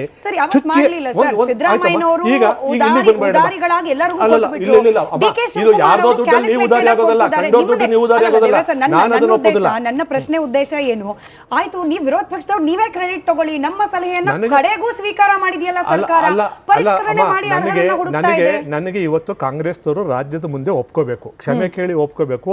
ನಾವು ಅವತ್ತು ಅಧಿಕಾರಕ್ಕೆ ಬರಬೇಕು ಅನ್ನೋ ಒಂದೇ ಒಂದು ಲಾಲಸೆಯಿಂದ ಸುಳ್ಳು ಹೇಳಿದ್ದೀವಿ. ಇವತ್ತು ಒಪ್ಕೊಂತೀವಿ, ನಾವು ಸಹಕಾರ ಕೊಡ್ತೀವಿ, ಸತ್ಯ ಒಪ್ಕೊಬಿಡಿ. ಇವತ್ತು ನಾವು ಕೇಳೋದು ಇಷ್ಟೇನೆ. ಇವತ್ತು ನಮಗೇನಾಗಿದೆ, ಗ್ಯಾರಂಟಿಗೆ 51,000 ಖರ್ಚು ಬರುತ್ತೆ ಅಂತ ನೀವೇ ಬಜೆಟಲ್ಲಿ ಘೋಷಣೆ ಮಾಡಿಬಿಟ್ರಿ, ಒಪ್ಕೊಂಡಿದ್ದೀವಮ್ಮ, ಹೆಚ್ಚುವರಿ ಖರ್ಚು ಬಂತು ಅಂತ. ಇವತ್ತು ನಮ್ಮ ರಾಜ್ಯದ ಜನರ ತಲೆ ಮೇಲೆ ಹಾಕಿರ್ತಕ್ಕಂಥದ್ದು 73,000 ಅಧಿಕ ತೆರಿಗೆಯನ್ನು ನೀವು ಹಾಕಿದಿರಿ. ಅಲ್ಲೇ 22,000 20,000 ನಿಮ್ಗೆ ಉಳಿತಾ ಇದೆ. ಅದ್ರ ಜೊತೆಗೆ ಸಾಲ ಎಷ್ಟು ಮಾಡಿದಿರಿ? ಸಾಲ ಇವತ್ತು 8.25 ಲಕ್ಷಕ್ಕೆ ಬಂದು ನಮ್ಮ ರಾಜ್ಯ ಸಾಲ ನಿಂತ್ಕೊಂಡಿದೆ. ಇಷ್ಟೆಲ್ಲ ನೀವು ಮಾಡಿದ್ರೂ ಸಹ ರೆವೆನ್ಯೂ ಎಕ್ಸ್ಪೆಂಡಿಚರ್ 1.25 ಲಕ್ಷ ಕೋಟಿ ಇವತ್ತಿಗೆ. ಅಂದ್ರೆ ಇಷ್ಟೆಲ್ಲ ಮಾಡಿಯೂ ಸಹ ರಾಜ್ಯದಲ್ಲಿ ಅಭಿವೃದ್ಧಿ ಅನ್ನೋದು ಮರೀಚಿಕೆ ಆಗೋಯ್ತು ಇವತ್ತು. ಅಷ್ಟರ ಮಟ್ಟಿಗೆ ಜನಗಳನ್ನ, ರಾಜ್ಯದ ಜನರನ್ನ ದಿಕ್ ತಪ್ಪಿಸಿ ಮೋಸ ಮಾಡಿ ಅವರನ್ನ ದಾರಿ ತಪ್ಪಿಸ್ತಿದ್ದಾರೆ. ಇವ್ರ ಹತ್ರ ಮಾತಾಡ್ಲಿಕ್ಕೆ ಅಮ್ಮ, ಇವಾಗ 3 ವರ್ಷ ಇವ್ರಿಗೆ ಅಭಿವೃದ್ಧಿ ಬೇಕಾಗಿರಲಿಲ್ಲ, ಈಗ ಈ ಗ್ಯಾರಂಟಿಗಳಲ್ಲಿ ದುಡ್ಡು ಉಳಿಸಿ ಅಭಿವೃದ್ಧಿ ಮಾಡಿ ಚುನಾವಣೆಗೆ ಹೋಗೋ ಅಂತ ಕರುಣಾಮಯ ಸ್ಥಿತಿಗೆ ಅವ್ರು ಬಂದ್ಬಿಟ್ಟಿದ್ದಾರೆ ಇವಾಗ. ಈಗ ನೋಡಿ, ಒಂದು ವಿಷಯ ನಿಮ್ಗೆ ಹೇಳ್ತೀನಮ್ಮ, ಇವರು SIR ನ ಅಪೋಸ್ ಮಾಡ್ತಾರೋ ನನ್ನ ಪ್ರಶ್ನೆ ಅಲ್ಲ. ಈಗ ಮೊನ್ನೆ ಮುಖ್ಯಮಂತ್ರಿಗಳು ಏನು ಹೇಳ್ತಾರೆ, ಯಾರು SIR ನ ಒಂದು ಮತ ಪಟ್ಟಿಯಲ್ಲಿ ಯಾರು ಹೆಸರಿರ್ತದೋ ಅವರು ಮಾತ್ರ ಗ್ಯಾರಂಟಿ. ಅವ ಏನ್ ನಿಮ್ಮಿಂದ ದ್ವಂದ್ವ ನೀತಿಗಳು ಅಂದ್ರೆ ಹೆಜ್ಜೆಗೂ ಕಾಂಗ್ರೆಸ್ಗೆ ಈಗ ಯತ್ನಾಳ್ ಸರ್ ಹೇಳ್ದಂಗೆ ಇವ್ರಿಗೆ ಯಾವ್ದ್ರಲ್ಲೂ ಸ್ಪಷ್ಟತೆ ಇಲ್ಲ. ಇವರಿಗೆ ಸ್ಪಷ್ಟತೆ ಅನ್ನೋದು ಗ್ಯಾರಂಟಿ ತರಬೇಕಾರೇ ಇರಲಿಲ್ಲ, ಆಮೇಲೆ ರಾಜ್ಯ ನಡೆಸಬೇಕಾರಿಲ್ಲ. ಈಗ ಇವ್ರು ಇಷ್ಟೆಲ್ಲ ಹೇಳ್ತಾರಲ್ವಾ, ಈಗಿನ ಮುಖ್ಯಮಂತ್ರಿ ಇವತ್ತೊಂದು ದಿವಸ ಅವತ್ತು ಇದ್ರು ಇವತ್ತು ಇದಾರಲ್ವಾ, ಒಂದೇ ಒಂದು ಮಾತಮ್ಮ, ಈಗ ಇಲ್ಲಿವರೆಗೂ ಸತ್ತವರಿಗೆ ಕೊಟ್ಟಿದ್ರಿ ಅಥವಾ ಅರ್ಹತೆ ಇಲ್ದಿರೋರು ಕೊಟ್ಟಿದ್ರಿ ಅಂದ್ರೆ 3 ವರ್ಷದಲ್ಲಿ ಸನ್ಮಾನ್ಯ ಸಿದ್ದರಾಮಯ್ಯನವರು ಮಾಡಿರ್ತಕ್ಕಂಥದ್ದು ಅನ್ಯಾಯ, ಅವ್ಯವಹಾರ. ಅಂದ್ರೆ ಈ ಹಣಗಳು ಇಷ್ಟು ದಿವಸ ಯಾರಿಗೂ ಸೇರ್ಬೇಕಾಯ್ತು ಅವ್ರಿಗೆ ಸೇರಿದ್ಯೋ ಅಥವಾ ಕಬಳಿಕೆ ಆಗಿದೆಯೋ. ಅಮ್ಮ, ನಾನು ಈ ವೇದಿಕೆ ಮೂಲಕ ಒಂದೇ ಒಂದು ಒತ್ತಾಯ ಮಾಡ್ತಿದ್ದೀನಿ, ಇವತ್ತು ಗ್ಯಾರಂಟಿಗಳ ಬಗ್ಗೆ ಸ್ಪೆಷಲ್ ಆಡಿಟ್ ಆಗಬೇಕು, ಸ್ಪೆಷಲ್ ಆಡಿಟ್ ಆಗಬೇಕು. ಶ್ವೇತಪತ್ರವನ್ನ ಸರ್ಕಾರ ನಿಜಕ್ಕೂ ಇವರಿಗೆ ಕಿಂಚಿತ್ತಾರು ಜವಾಬ್ದಾರಿ ಇದ್ರೆ, ರಾಜ್ಯದ ಬಗ್ಗೆ ಜವಾಬ್ದಾರಿ ಇದ್ರೆ, ಜನರ ತೆರಿಗೆ ಹಣದ ಬಗ್ಗೆ ಜವಾಬ್ದಾರಿ ಇದ್ರೆ ಶ್ವೇತಪತ್ರ ಹೊರಡಿಸಬೇಕು, ಸ್ಪೆಷಲ್ ಆಡಿಟ್ ಮಾಡಿಸಬೇಕು. ನಟರಾಜ್ ಗೌಡ್ರೆ, ಬಜೆಟ್ ಕಾಪಿಯಲ್ಲೇ ಪ್ರಿಂಟ್ ಮಾಡಿರೋದು ಇದೊಂದು ಉಚಿತ ವಿದ್ಯುತ್ ಯೋಜನೆ ಏನಿದೆ ಗೃಹ ಜ್ಯೋತಿ, ಇದಕ್ಕೆ ಅಂತಾನೆ 3 ವರ್ಷದಲ್ಲಿ 28,000 ಕೋಟಿಯಷ್ಟು ನಾವು ಖರ್ಚು ಮಾಡಿದೀವಿ ಅಂತ ಲೆಕ್ಕ ಕೊಟ್ಟಿರುವಾಗ, ಈ 28,000 ಕೋಟಿಯಲ್ಲಿ 3 ವರ್ಷದಲ್ಲಿ ಎಷ್ಟು ಮಂದಿ ಅನರ್ಹರಿಗೆ ಕೊಟ್ರಿ ಈ ಲೆಕ್ಕ ನಾವು ಯಾರ ಹತ್ರ ಕೇಳೋಣ? ಕೊಡುವಾಗ ನಿಮ್ಮ ಗ್ಯಾರಂಟಿ ಅನುಷ್ಠಾನ ಸಮಿತಿ ಅಂತ ಹೇಳಿ ತಿಂಗಳಿಗೆ ಸರಿಸುಮಾರು 7 ಕೋಟಿ ಸರ್, ತಿಂಗಳಿಗೆ 7 ಕೋಟಿ ಸಂಬಳ ತಗೊಂಡು ಸ್ಮಾಲ್ ಕರೆಕ್ಷನ್. ಇದು ಅನರ್ಹರಿಗೆ ಎಷ್ಟು ಕೊಟ್ರಿ ಅಂತಲ್ಲ, ಅನರ್ಹರ ಹೆಸರು ಹೇಳ್ಕೊಂಡು ಎಷ್ಟು ಯಾರು ತಿಂದ್ರು ಅದು ರಾಜಕೀಯ ಪ್ರಶ್ನೆ. ಇದನ್ನ ಅರ್ಹರಿಗೆ ತಲುಪಿಸಬೇಕು ಅಂತಾನೇನೆ ಗ್ಯಾರಂಟಿ ಅನುಷ್ಠಾನ ಸಮಿತಿ ಅಂತ ಕೂಡ ಮಾಡ್ಕೊಂಡು ಸರಿಸುಮಾರು 7 ಕೋಟಿಯಷ್ಟು ಪ್ರತಿ ತಿಂಗಳಿಗೆ ಸಂಬಳ ತಗೊಳ್ತಾ ಇರೋರು ಇದ್ದಾರಲ್ಲ, ಅವ್ರು ಏನ್ ಮಾಡ್ತಿದ್ರು? ಈ 28,000 ಕೋಟಿಯಲ್ಲಿ ಅನರ್ಹರಿಗೆ ಹೋಗ್ತಾ ಇರುವಾಗ ಈ ಸಂಬಳ ತಗೊಂಡಿದ್ದವ್ರು ಏನ್ ಮಾಡ್ತಾ ಇದ್ರು? ಸ್ಮಿತಾ ಅವರೇ, ಒಂದು ನಿಮ್ಮ ಪ್ರಶ್ನೆನೂ ಚೆನ್ನಾಗಿದೆ, ಕರೆಕ್ಟ್ ಆಗಿದೆ. ನಮ್ಮ ದೊಡ್ಡವರು ಕೂಡ, ವೆಂಕಟೇಶ್ ದೊಡ್ಡವರು ಕೂಡ ಒಂದು ಮಾತು ಹೇಳಿದ್ರು, ಏನು 11 ಲಕ್ಷಕ್ಕೂ ಹೆಚ್ಚು ಪಡಿತರವನ್ನು ಕರ್ನಾಟಕದಲ್ಲಿ ತೆಗೆದಾಕ್ಬಿಟ್ಟಿದ್ದಾರೆ, ಅವ್ರಿಗೆ ಗ್ಯಾರಂಟಿ ಯೋಜನೆಗಳು ಹೋಗ್ತಾ ಇಲ್ಲ ಅಂತ. ನೋಡಿ, ಕೇಂದ್ರ ಸರ್ಕಾರ ಒಂದು ಡೇಟಾ ಬೇಸನ್ನು ಮಾಡಿದೆ 2020 2025 ಒಂದು ಡೇಟಾ ಬೇಸನ್ನು ಏನಂದು ಮಾಡಿದ್ದಾರೆ ಅಂದರೆ 8,51,00,000 ನಕಲಿ ಪಡಿತರಗಳಿದ್ದಾವೆ, ಇದನ್ನ ರದ್ದು ಮಾಡಬೇಕು ಅಂತ ಹೇಳಿ ಕೇಂದ್ರ ಸರ್ಕಾರ ಚುನಾವಣೆ ಪೂರ್ವದಲ್ಲಿ ಹೇಳಿದ ಸರ್. ನಾವು ಅದೇ ಡೇಟಾ ನೀವು ಚುನಾವಣೆ ಪೂರ್ವದಲ್ಲಿ ನಿಮ್ಮ ಗಮನಕ್ಕೆ ತಂದು ನೀವು ಇಲ್ಲಿ ನಮ್ಮನ್ನು ಬಡವರು ವಿರೋಧಿ ಅಂತ ಕೂಗಿದ್ರಿ. ಮಾತಾಡಬೇಡಿ, 2020 ನನ್ನ ಅಂಕಿಅಂಶ ಅಲ್ಲ, ನಿಮಗೆ ಮಾಹಿತಿ ಒಂದು ಪೂರ್ವವಾಗಿ ಅಂಕಿಅಂಶ ಕೊಡ್ತೆ ನಾನು ಹೇಳ್ಬಿಡ್ತೀನಿ. ಯಾಕಂದ್ರೆ ಅದರೊಳಗೆ ಅವರು ಕೇಂದ್ರ ಸರ್ಕಾರ ಹೇಳಿದ್ದು 8,51,00,000 ಅನರ್ಹ ನಕಲಿ ಮತದಾರ ಇದರ ಸಾರಿ ರೇಷನ್ ಕಾರ್ಡ್ಗಳಿದ್ದಾವೆ, ಪಡಿತರ ಚೀಟಿ. ಆದ್ರೆ ಎಲ್ಲಾ ರಾಜ್ಯಗಳು ಸೇರಿ 2,12,00,000 ಪಡಿತರ ಚೀಟಿಗಳನ್ನ ರದ್ದು ಮಾಡಿದ್ದಾವೆ. ಅದರೊಳಗೆ ಕರ್ನಾಟಕದ 3,63,000 ಅದು ಸೇರಿದೆ. ಅದರೊಳಗೆ ಅತಿ ಹೆಚ್ಚಂದ್ರೆ ಹರಿಯಾಣದಲ್ಲಿ 13 ಲಕ್ಷ, ರಾಜಸ್ಥಾನದಲ್ಲಿ 6 ಲಕ್ಷ, ಉತ್ತರ ಪ್ರದೇಶದಲ್ಲಿ 6 ಲಕ್ಷ ಪಡಿತರ ಚೀಟಿಗಳು ರದ್ದಾಗಿದ್ದಾವೆ. ಇದನ್ನು ಹೊಸದಲ್ಲ. ಆಮೇಲೆ ಅದನ್ನ ರದ್ದು ಮಾಡೋ ಕಾರಣ ನಕಲಿ ಇದಾವೆ, ಡಬಲ್ ಇದಾವೆ, ಅಥವಾ ಅವರು APL ಬರ್ತಾರೆ ಅಥವಾ ತೆರಿಗೆ ಕಟ್ತಾರೆ, ಈ ತರ ನಾನಾ ಕಾರಣಗಳಿರ್ತವೆ. ಯಾಕಂದ್ರೆ ಅವರು ಆಧಾರ್, ಪ್ಯಾನ್ ಎಲ್ಲ ಬ್ಯಾಂಕ್ ಎಲ್ಲ ಜೋಡಿಸ್ಬಿಟ್ಟು ಆಮೇಲೆ ತೀರ್ಮಾನ ಮಾಡಿರುತ್ತೆ ಕೇಂದ್ರ ಸರ್ಕಾರ. ಆಮೇಲೆ ರಾಜ್ಯ ಸರ್ಕಾರ ದೂರದ್ದು ಬಿಜೆಪಿ ಚಾಳಿ. ಬೇರೆ ಟಾಪಿಕ್ ಅವರು ಆರೋಪ ಮಾಡಿದ್ರು. ಆಮೇಲೆ ಎರಡನೇದು ವಿಷಯ ಏನಂದ್ರೆ, ನೋಡಿ 2025 ಮಾನ್ಯ ಗ್ಯಾರಂಟಿ ಯೋಜನೆಯ ಅನುಷ್ಠಾನದ ಅಧ್ಯಕ್ಷರು ಮಾನ್ಯ ರೇವಣ್ಣ ಅವರು ಒಂದು ಸ್ಪಷ್ಟವಾಗಿ ಹೇಳಿದ್ರು, ಸುಮಾರು 90 ಕೋಟಿ ರೂಪಾಯಿ ಅಷ್ಟು ಮೃತರ ಅಕೌಂಟ್ಗಳಿಗೂ ಹಣ ಹೋಗಿದೆ, ಅದನ್ನ ನಾವು ವಾಪಸ್ ಪಡ್ಕೊಳ್ಳಕ್ಕೆ ಇದೆ. ಬ್ಯಾಂಕ್ ಅಲ್ಲೇ ಇದಾವೆ, ಅಕೌಂಟ್ಗಳಲ್ಲಿ ದುಡ್ಡು ಇದಾವೆ. ಹೋಯ್ತು ಅನ್ನೋದೇ ಪ್ರಶ್ನೆ ಅಲ್ವಾ ನಟರಾಜ್ ಗೌಡ್ರೆ? ಅದನ್ನ ಮಾನಿಟರ್ ಮಾಡ್ಲಿಕ್ಕೆ ಅಂತಾನೆ ನೀವು ಕೂರಿಸಿರೋದಲ್ವಾ? ತಾಲೂಕು ಮಟ್ಟದಲ್ಲೂ 25,000 ರೂಪಾಯಿ ಸಂಬಳ ಕೊಟ್ಬಿಟ್ಟು ಕೂರಿಸಿದ್ರಿ. ಈಗೇನು 50,000 ಜನ ಗ್ಯಾರಂಟಿ ಅನುಷ್ಠಾನಕ್ಕೆ ಮಾನಿಟರ್ ಮಾಡ್ತಿದ್ದರೆ ಅವರೇ ಅದನ್ನ ಕಂಡಿಡಿದು, ಯಾಕಂದ್ರೆ ಮೃತರ ಅಕೌಂಟ್ ಕೂಡ 3 ವರ್ಷ ಆದ್ಮೇಲೆ 2 ವರ್ಷ ಆದ್ಮೇಲೆ ಅದು ನಿರಂತರವಾಗಿ ಏನ್ ಗೊತ್ತಾ, ತಿಂಗಳ ಸಂಬಳ ಹೋಗ್ತಿದೆ ನಟರಾಜ್ ಗೌಡ್ರೆ. ಸ್ಮಿತಾ ಅವರೇ, ಪ್ರತಿ ತಿಂಗಳು 25,000 ತಾಲೂಕು ಲೆವೆಲ್ ವರ್ಕ್ ಮಾಡೋರು ನೋಡಿ, ಯಾವುದೇ ಒಬ್ಬ ಅರ್ಹ ಆಚೆಯಿಂದ ಉಳಿಬಾರದು, ಏನೋ ಗ್ಯಾರಂಟಿ ಯೋಜನೆಯಿಂದ ಆಚೆ ಉಳಿಬಾರ್ದು, ಅದು ಒಂದು ಜವಾಬ್ದಾರಿ. ಎರಡನೇದು, ಮೃತರ ಅಕೌಂಟ್ಗೆ ದುಡ್ಡು ಹೋಗ್ತಂದ್ರೆ ಅದನ್ನ ವಾಪಸ್ ಪಡ್ಕೊಳ್ಳಕ್ಕೆ ಸರ್ಕಾರ ಆಲ್ರೆಡಿ ಬ್ಯಾಂಕ್ಗಳ ಜೊತೆ ಚರ್ಚೆ ಮಾಡಿದೆ, ಬ್ಯಾಂಕ್ಗಳಲ್ಲಿ ಹಣ ಇದೆ, ಅದು ವಾಪಸ್ ತಗೊಂತದೆ. ಇನ್ನೊಂದು ವಿಷಯ ಏನಂದ್ರೆ, ಗ್ಯಾರಂಟಿ ಯೋಜನೆಗಳಿಗೋಸ್ಕರ ಹಣ ಕೊಡೋದಿದೆಯಲ್ಲ, ನೇರವಾಗಿ ಕೊಡೋದಿದೆಯಲ್ಲ, ಅದ್ರೊಳಗೆ ಯಾವ ಭ್ರಷ್ಟಾಚಾರ ಮಾಡ್ಲಿಕ್ಕೂ ಸಾಧ್ಯ ಆಗಲ್ಲ, ಯಾವ ಲೋಪನೂ ಇರ್ಲಿಕ್ಕೆ ಸಾಧ್ಯ ಆಗಲ್ಲ. ಲೀಕೇಜ್ ಆಗಬಾರ್ದು, ಸತ್ತವ್ರಿಗೆ ಹೋಗ್ಬಾರ್ದು, ಏನು ನಕಲಿಯವ್ರಿಗೆ ಹೋಗ್ಬಾರ್ದು ಅನ್ನೋದಕ್ಕೋಸ್ಕರನೇ ಈ ಮತ್ತೆ ಅದನ್ನ ಪರಿಷ್ಕರಣೆ ಮಾಡ್ತಾ ಇರೋದು, ಡೇಟಾಬೇಸ್ ಅನ್ನು ಅಪ್ಡೇಟ್ ಮಾಡ್ತಾ ಇರೋದು. ರವಿ ಅಂತ ಹೇಳಿ ಬಂಗಾರಪೇಟೆಯಿಂದ. ಸರ್ ನಮಸ್ಕಾರ. ಮೇಡಮ್ ನಮಸ್ತೆ. ಹೇಳಿ ಸರ್, ಈ ಪರಿಷ್ಕರಣೆ ಬಗ್ಗೆ ನಿಮ್ಮ ಅಭಿಪ್ರಾಯ, ಅದ್ರಲ್ಲಿ ಜಾತಿ ಕಾಲಂ ಬೇಕಿತ್ತಾ ಅಂತ ಹೇಳಿ? ಅಲ್ಲ, ನನಗೆ 2 ಚಾನ್ಸ್ ಕೊಡ್ಬೇಕು. ನೀವು ನಟರಾಜ್ ಗೌಡ್ರ ಹತ್ರ ಮಾತಾಡ್ಬೇಕು, ಮತ್ತೆ ಬಿಜೆಪಿ ಹತ್ರ ಮಾತಾಡ್ಬೇಕು. ಎಷ್ಟು ಸಾಧ್ಯನೋ ಶಾರ್ಟ್ ಆಗಿ ಹೇಳಿ ಸರ್, ಹೇಳಿ ಮಾತಾಡಿ. ನಟರಾಜ್ ಗೌಡ್ರಿಗೆ ಒಂದು ಮಾತು. ಗೌಡ್ರೆ, ಈಗ ನೀವು ಇದೆಲ್ಲ ಹೇಳ್ತಾ ಇದ್ರಲ್ವೇ, ಇಲ್ಲಿಗಂತ ನೀವೇನ ಮಾಡ್ಕೊಂಡಿದ್ರಿ? ಜಿಲ್ಲೆಗೊಬ್ರು, ತಾಲೂಕೊಬ್ರು, ಗ್ರಾಮಕ್ಕೊಬ್ರು, ಇವ್ರನ್ನೆಲ್ಲ ಇಟ್ಕೊಂಡು ಎಲ್ರಿಗೂ ಸಂಬಳ ಕೊಡ್ತಾ ಇದ್ರಲ್ವಾ? ಅವ್ರು ಏನ್ ಮಾಡ್ತಾ ಇದ್ರಮ್ಮ ಅಲ್ಲಿ ಕೂತ್ಕೊಂಡು? ಮನೆಗೆ ಹೋಗಿ ಚೆಕ್ ಮಾಡ್ಬೋದಾಗಿತ್ತಲ್ವಾ? ಅದು ಅಲ್ದೇನೆ ಇವಾಗ 50 ಯೂನಿಟ್ ಅವ್ರಿಗೂ ಬಡವನು ನಿಜವಾಗಿ ಅವ್ರು ಉಪಯೋಗಿಸ್ಕೊಳ್ತಾನೆ. 50 ಯೂನಿಟ್ ಜಾಸ್ತಿ ಮಾಡೋರು ಅಲ್ಲಿ ಶ್ರೀಮಂತರು. ಯಾಕಂದ್ರೆ ದೊಡ್ಡ ಮನೆ ಇರುತ್ತೆ, ಅವ್ರಿಗೆ ಎಲ್ಲ ಲೈಟ್ಗಳು ಇರುತ್ತೆ, ನೀರು ಅದು ಇದು ಅಂತ ಯೂಸ್ ಮಾಡ್ತಾರೆ. ನೀವು ಇದನ್ನ ಎಲ್ರಿಗೂ ಕಂಪಲ್ಸರಿ ನೀವು ಹೋಗ್ಬಿಟ್ಟು ಮನೆಗೆ ಹೋಗ್ತು ಅಂದ್ರೆ ಕೂಲಿನಲ್ಲಿ ಮಾಡೋರು ಎಲ್ಲಿ ನಿಮ್ಗೆ ಸಿಗ್ತಾರೆ? ಸಿಕ್ಕಿಲ್ಲ ಕರೆಂಟ್ ಕಟ್ ಮಾಡ್ಬಿಡ್ತಾರ. ಆಮೇಲೆ ಬಿಜೆಪಿ ಅವ್ರಿಗೆ ಇನ್ನೊಂದು ಮಾತು, ಈಗ ಬಿಜೆಪಿ ಇಷ್ಟೊಂದು ಬಡ ಕೊಚ್ಕೊಳ್ತಾ ಇದ್ದಾರೆ, ಇವ್ರು ಹೋಗಿ ಸ್ಟೇ ತಗೊಬರ್ಬೋದಾಗಿತ್ತು ಹೈಕೋರ್ಟ್ ಅಲ್ಲೇ. ಯಾಕಂದ್ರೆ ಫಸ್ಟ್ ಗ್ಯಾರಂಟಿಗೆ ಯಾರು ಇದು ಹೇಳಿಲ್ಲ, ಕಂಡೀಷನ್ ಹಾಕಿರ್ಲಿಲ್ಲ, ಇವಾಗ ಕಂಡೀಷನ್ ಹಾಕಿದ್ದಾರೆ. ಅದರಿಂದ ಇವರು ಸ್ಟೇ ತಗೊಬರೋದು ಕರೆಕ್ಟ್ ಇದೆ ಸರ್. ನಿಮ್ ಎರಡೂ ಪ್ರಶ್ನೆಗೆ ಉತ್ತರ ಕೊಡ್ತಾರೆ. ಇನ್ನೊಂದು ಕಾಲ್ ತಗೊಂಡ್ಬಿಡ್ತೀನಿ. ಚಿಕ್ಕಣ್ಣ ಅಂತ ಹೇಳಿ ದೂರವಾಣಿ ಸಂಪರ್ಕದಲ್ಲಿದ್ದಾರೆ. ಸರ್ ನಮಸ್ಕಾರ. ನಮಸ್ಕಾರ ಮೇಡಮ್. ಹೇಳಿ ಸರ್. ಮೇಡಮ್, ನಿಮ್ಮ ಇದು ಮಹಾಭಾರತ ನಿಮ್ಮದು ಚರ್ಚೆ ಕೂಟದಲ್ಲಿ ನಾನು ದಿನನಿತ್ಯ ನೋಡ್ತಾ ಇದ್ದೀನಿ. ಧನ್ಯವಾದ ಸರ್. ಅಲ್ಲ, ಕೇಳ್ತಾ ಇದೆಯಾ? ಹೌದೌದು, ಹೇಳಿ, ಬೇಗ ಪ್ರಶ್ನೆಗೆ ಬನ್ನಿ ಸರ್. ಮೇಡಮ್, ಒಂದು ನನ್ನ ವಿಷಯ ಏನಪ್ಪಾ ಅಂದ್ರೆ, ಇವತ್ತು ಈ ಗೃಹಲಕ್ಷ್ಮಿ ಫ್ರೀ ಇದನ್ನೆಲ್ಲ ಕೊಟ್ಟಿದಾರಲ್ಲ, ಅದರಲ್ಲಿ ಕೆಲವ್ರನ್ನ ಈ ಎಚ್.ಎಂ. ರೇವಣ್ಣ ಅವ್ರನ್ನ ಅಧ್ಯಕ್ಷರನ್ನಾಗಿ ಮಾಡಿ ತಾಲೂಕು ಮಟ್ಟದಲ್ಲಿ ಜಿಲ್ಲಾ ಮಟ್ಟದಲ್ಲಿ ಇದರಲ್ಲಿ ಜನರಿಗೆ ಹಣ ಕೊಟ್ಟು ಕೋಟ್ಯಾಂತರ ರೂಪಾಯಿ ಖರ್ಚು ಮಾಡಿದಾರಲ್ಲ, ಅವ್ರೇನು ಅಜಮ್ ಕೆಲಸ ಮಾಡ್ತಾ ಇದ್ದಾರೆ ಇಲ್ಲಿ ಗಂಟ. ಸರ್, ಭಾಷೆ ಬಗ್ಗೆ ಗಮನ ಇರ್ಲಿ ಸರ್, ಭಾಷೆ ಬಗ್ಗೆ ಗಮನ ಇರ್ಲಿ. ಇದು ಜಾತಿನಿಂದನೇ ಆಗ್ಬಿಡತ್ತೆ, ದಯವಿಟ್ಟು ಬೇಡ. ಎನಿವೆ, ನಿಮ್ ಕನ್ಸರ್ನ್ ನನಗೆ ಅರ್ಥ ಆಯ್ತು, ಧನ್ಯವಾದ ಕರೆ ಮಾಡಿದ್ದಕ್ಕೆ. ಇದು ಅಂದ್ರೆ ಕನ್ಸರ್ನ್ ಹೌದು, ಬಟ್ ಪದಗಳ ಬಳಕೆಯಲ್ಲಿ ತಪ್ಪಿತ್ತು. ಇಟ್ನಾಳ್ ಸರ್, ನಾನು ಅದನ್ನೇ ಕೇಳ್ತಾ ಇದ್ದೆ. ನಮಗ್ ಸಿಕ್ಕಿರೋ ಮಾಹಿತಿ ಪ್ರಕಾರ ಎಚ್.ಎಂ. ರೇವಣ್ಣ ಅವರಿಗೆ ಕೊಡ್ಲಿ, ಬೇಡ ಅಂತಲ್ಲ. ನಮ್ಮ ದೇಶದ ಪ್ರಧಾನಮಂತ್ರಿಗಳಿಗಿಂತ ನಮ್ಮ ದೇಶದ ಪ್ರೆಸಿಡೆಂಟ್, ರಾಷ್ಟ್ರಪತಿಗಳಿಗಿಂತ ಹೆಚ್ಚು ಸಂಬಳ ತಗೊಳ್ತಾ ಇದ್ದಾರೆ ಎಚ್.ಎಂ. ರೇವಣ್ಣ ಅವರು. ಅಪ್ರಾಕ್ಸಿಮೇಟ್ಲಿ 6 ಲಕ್ಷ ಪ್ರತಿ ತಿಂಗಳಿಗೆ sir, 5.98 lakh if I am correct. ಆಯ್ತು, ಅವರೊಬ್ಬರಿಗೆ ಎಲ್ಲ ಇಡೀ ರಾಜ್ಯದ ಲೆಕ್ಕ ಸಿಗೋದಿಲ್ಲ. ಆಯ್ತು, 25 ಸಾವಿರ ತಾಲೂಕು ಮಟ್ಟದಲ್ಲೂ ಕೂಡ ಪ್ರತಿ ತಿಂಗಳು ಸಂಬಳ ತಗೊಳ್ತಾ ಇರುವ ಗ್ಯಾರಂಟಿ ಅನುಷ್ಠಾನ ಯೋಜನೆ ಕಮಿಟಿಗೆ ಸಂಬಂಧಪಟ್ಟವ್ರು ಇದ್ದಾರೆ. ಇಷ್ಟೆಲ್ಲ ವ್ಯವಸ್ಥಿತವಾಗಿದ್ದು ಕೂಡ ನಮಗೆ 3 ವರ್ಷದಲ್ಲಿ ಅನರ್ಹರಿಗೋಯ್ತು. ಇವಾಗ ನಾವು ಅರ್ಹರನ್ನ ಹುಡುಕ್ತೀವಿ, ಅದರಲ್ಲೊಂದು ಜಾತಿ ಕೇಳ್ತೀವಿ ಅಂದ್ರೆ complete failure of the system ಅಂತ ಅನ್ಸಲ್ವಾ ಇದು ಅಂತ? ಇಲ್ಲ, ನಾನು ಅನೇಕ ಸರ್ತಿ ಹೇಳಿದ್ದೇನೆ. ಸಿದ್ದರಾಮಯ್ಯನವರು ಮುಖ್ಯಮಂತ್ರಿ ಆದಾಗ ಕೂಡ ನಾನು ಇದನ್ನು ಹೇಳಿದ್ದೇನೆ. This is A classic case of budgetary mismanagement. ರಾಜಕೀಯವಾಗಿ ಆವಾಗ ಬಿ ಜೆ ಪಿಯವರು ಗ್ಯಾರಂಟಿ ಯೋಜನೆಗಳು ಹೊರೆ ಆಗ್ತದೆ ಅಂತ ಹೇಳ್ತಿದ್ರು, ಇವರು ಹೊರೆ ಆಗೋದಿಲ್ಲ ಅಂತ ಹೇಳ್ತಿದ್ರು. ನಾವು ಹೊರೆ ಆಗುತ್ತೆ ಮತ್ತು ಅರ್ಹರಿಗೆ ಮಾತ್ರ ಗ್ಯಾರಂಟಿ ಯೋಜನೆ ಕೊಡಿ ಅಂತ ನಾವು ಮಾತಾಡ್ತಿದ್ವಿ. BPL ಕಾರ್ಡ್ದವ್ರಿಗೆ ಮಾತ್ರ ಇದೆಲ್ಲ ತಲುಪಿ, ಎಲ್ರಿಗೂ ಅಲ್ಲ, ಕಾಕಾ ಸಾಹೇಬ ಅಣ್ಣ ಸಾಹೇಬ್ ಎಲ್ರಿಗೂ ಫ್ರೀ ಬೇಕಾಗಿಲ್ಲ ಅಂತ. ಯಾಕಂದರೆ ಇಟ್ ಈಸ್ ಪ್ಯೂರ್ಲಿ ಬಜೆಟ್ ಪ್ರೊಫ್ಲಿಗಸಿ ಅಂತಾರೆ ಇಂಗ್ಲೀಷಲ್ಲಿ, ದುಂದು ವೆಚ್ಚ ಆಗುತ್ತೆ ಇದು, ಹಾಗೆ ಮಾಡೋದು ಅಲ್ಲ ಅಂತ ಮಾತಾಡ್ತಿದ್ವಿ.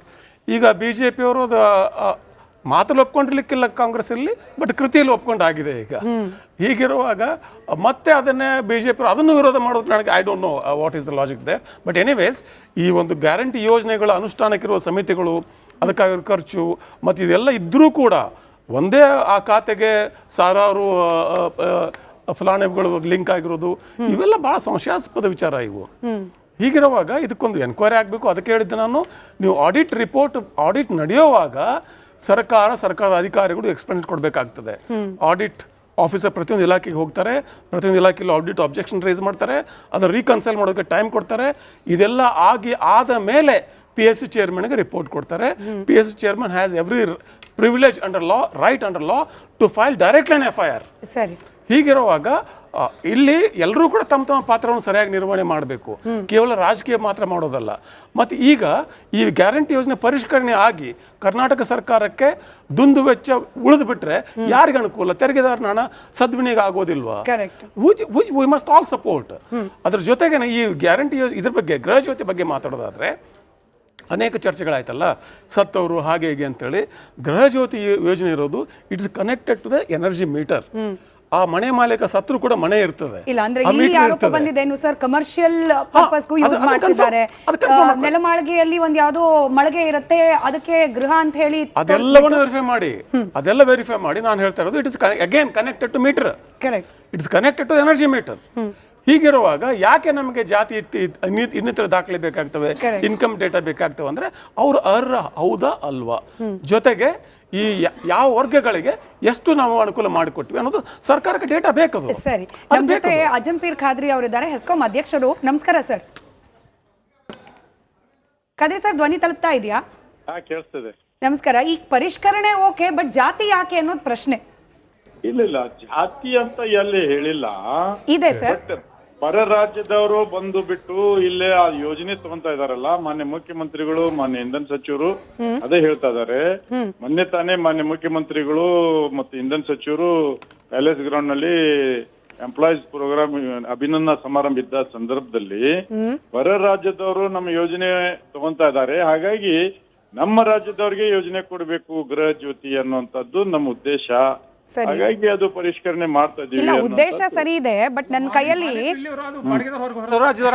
ಇಲ್ಲ ಇಲ್ಲ ನನ್ನ ಕೈಯಲ್ಲಿ ಇಲ್ಲ. ನೀವು ಜಾತಿ ಇಲ್ಲ ಅಂತಂದ್ರಲ್ಲ ಖಾದ್ರಿ ಸರ್, ಅದಕ್ಕೆ ನನ್ನ ಕೈಯಲ್ಲಿ ಈ ಗೃಹ ಜ್ಯೋತಿ ಫಲಾನುಭವಿಗಳ ಪರಿಶೀಲನಾ ಅರ್ಜಿನೇ ಇದೆ ನನ್ನ ಕೈಯಲ್ಲಿ. ಇದರಲ್ಲಿ ನಿಮ್ ಗಮನಕ್ಕೆ ಬಂತೋ ಇಲ್ಲೋ ಗೊತ್ತಿಲ್ಲ, 9ನೇ ಪ್ರಶ್ನೆ ಏನಿದೆಯಲ್ಲ ಸರ್. ಅಲ್ಲಲ್ಲ ಮೇಡಮ್, ಒಂದು ಕಾಲಮ್ ಇದೆ, ಬಟ್ ಅದರಲ್ಲಿ ನಾವು ಏನು ತುಂಬಂಗಿಲ್ಲ, ಏನು ಕೇಳಲ್ಲ, ಅದು ಏನು ಕೇಳಲ್ಲ. ಮತ್ ಯಾಕೆ ಸರ್ ಇದು ಪ್ರಿಂಟ್ ಮಾಡಿ ಇಂಕು ಜಾಗ ವೇಸ್ಟ್ ಮಾಡಿದ್ ಯಾಕೆ ಸರ್?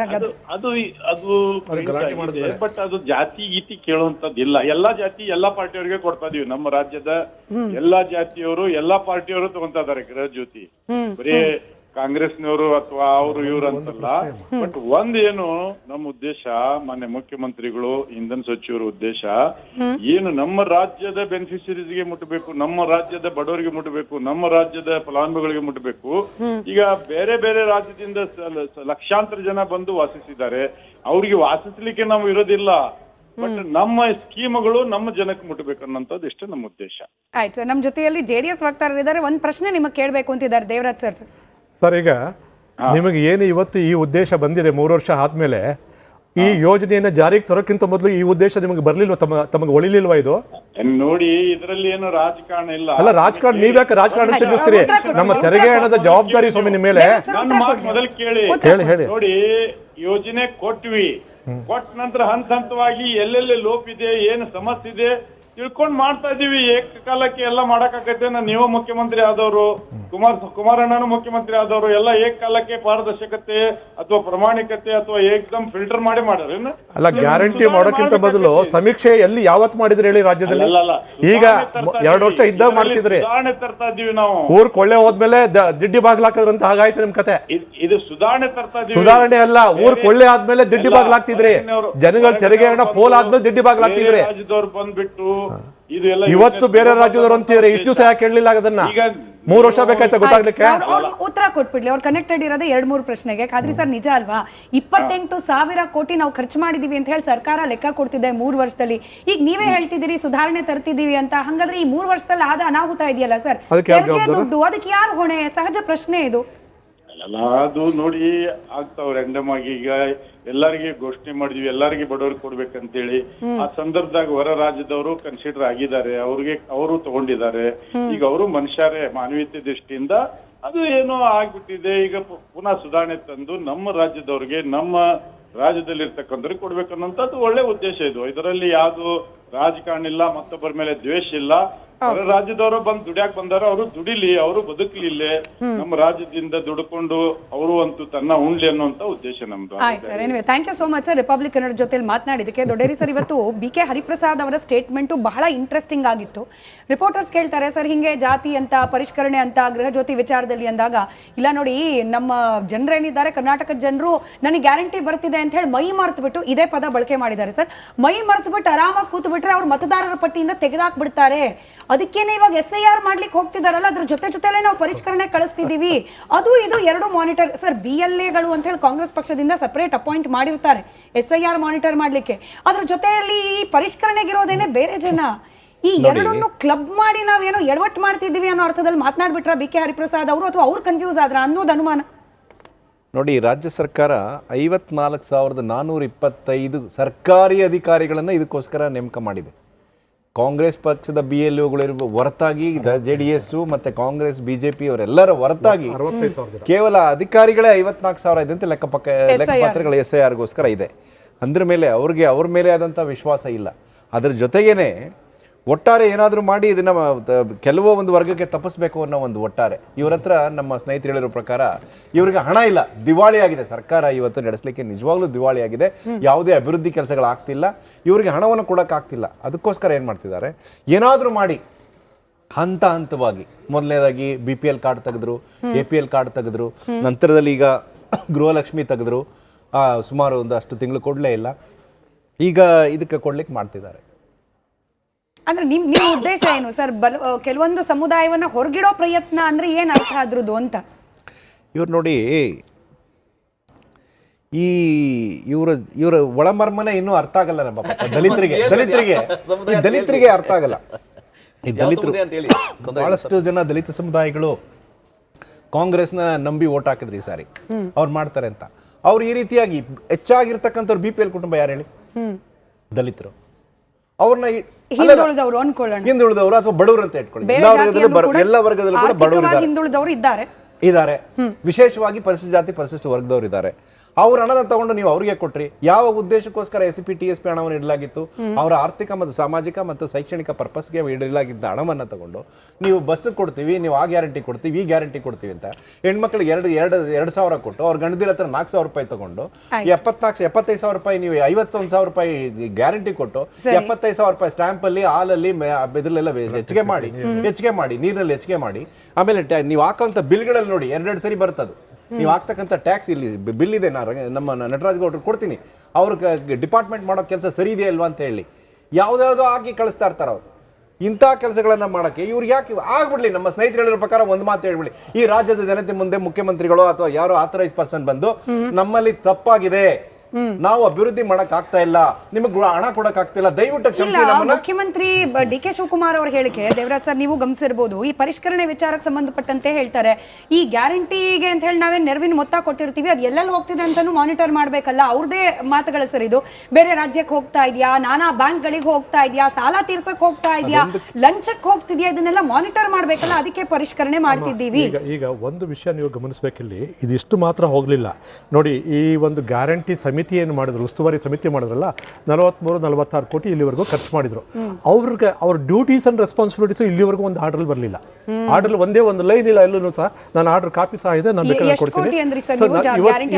ನನಗೆ 43 ಕೋಟಿ ಇವತ್ತಿನವರೆಗೂ ಖರ್ಚಾಗಿರುವಂತದ್ದು ಅಂತ ಕಾಣುತ್ತೆ ಕಮಿಟಿಗಳಿಗೆ. ಇಲ್ಲ sir, 6.6 crores per month salary ಅಂತ ಹೇಳ್ತಿದ್ದಾರೆ. 36 ತಿಂಗಳಿಂದ ಸಂಬಳ ಕೊಟ್ಟಿದ್ದಾರೆ ಅಂತ ಅನ್ಕೊಂಡ್ರು 237 ಕೋಟಿ ದಾಟಿದೆ ಅಂತ.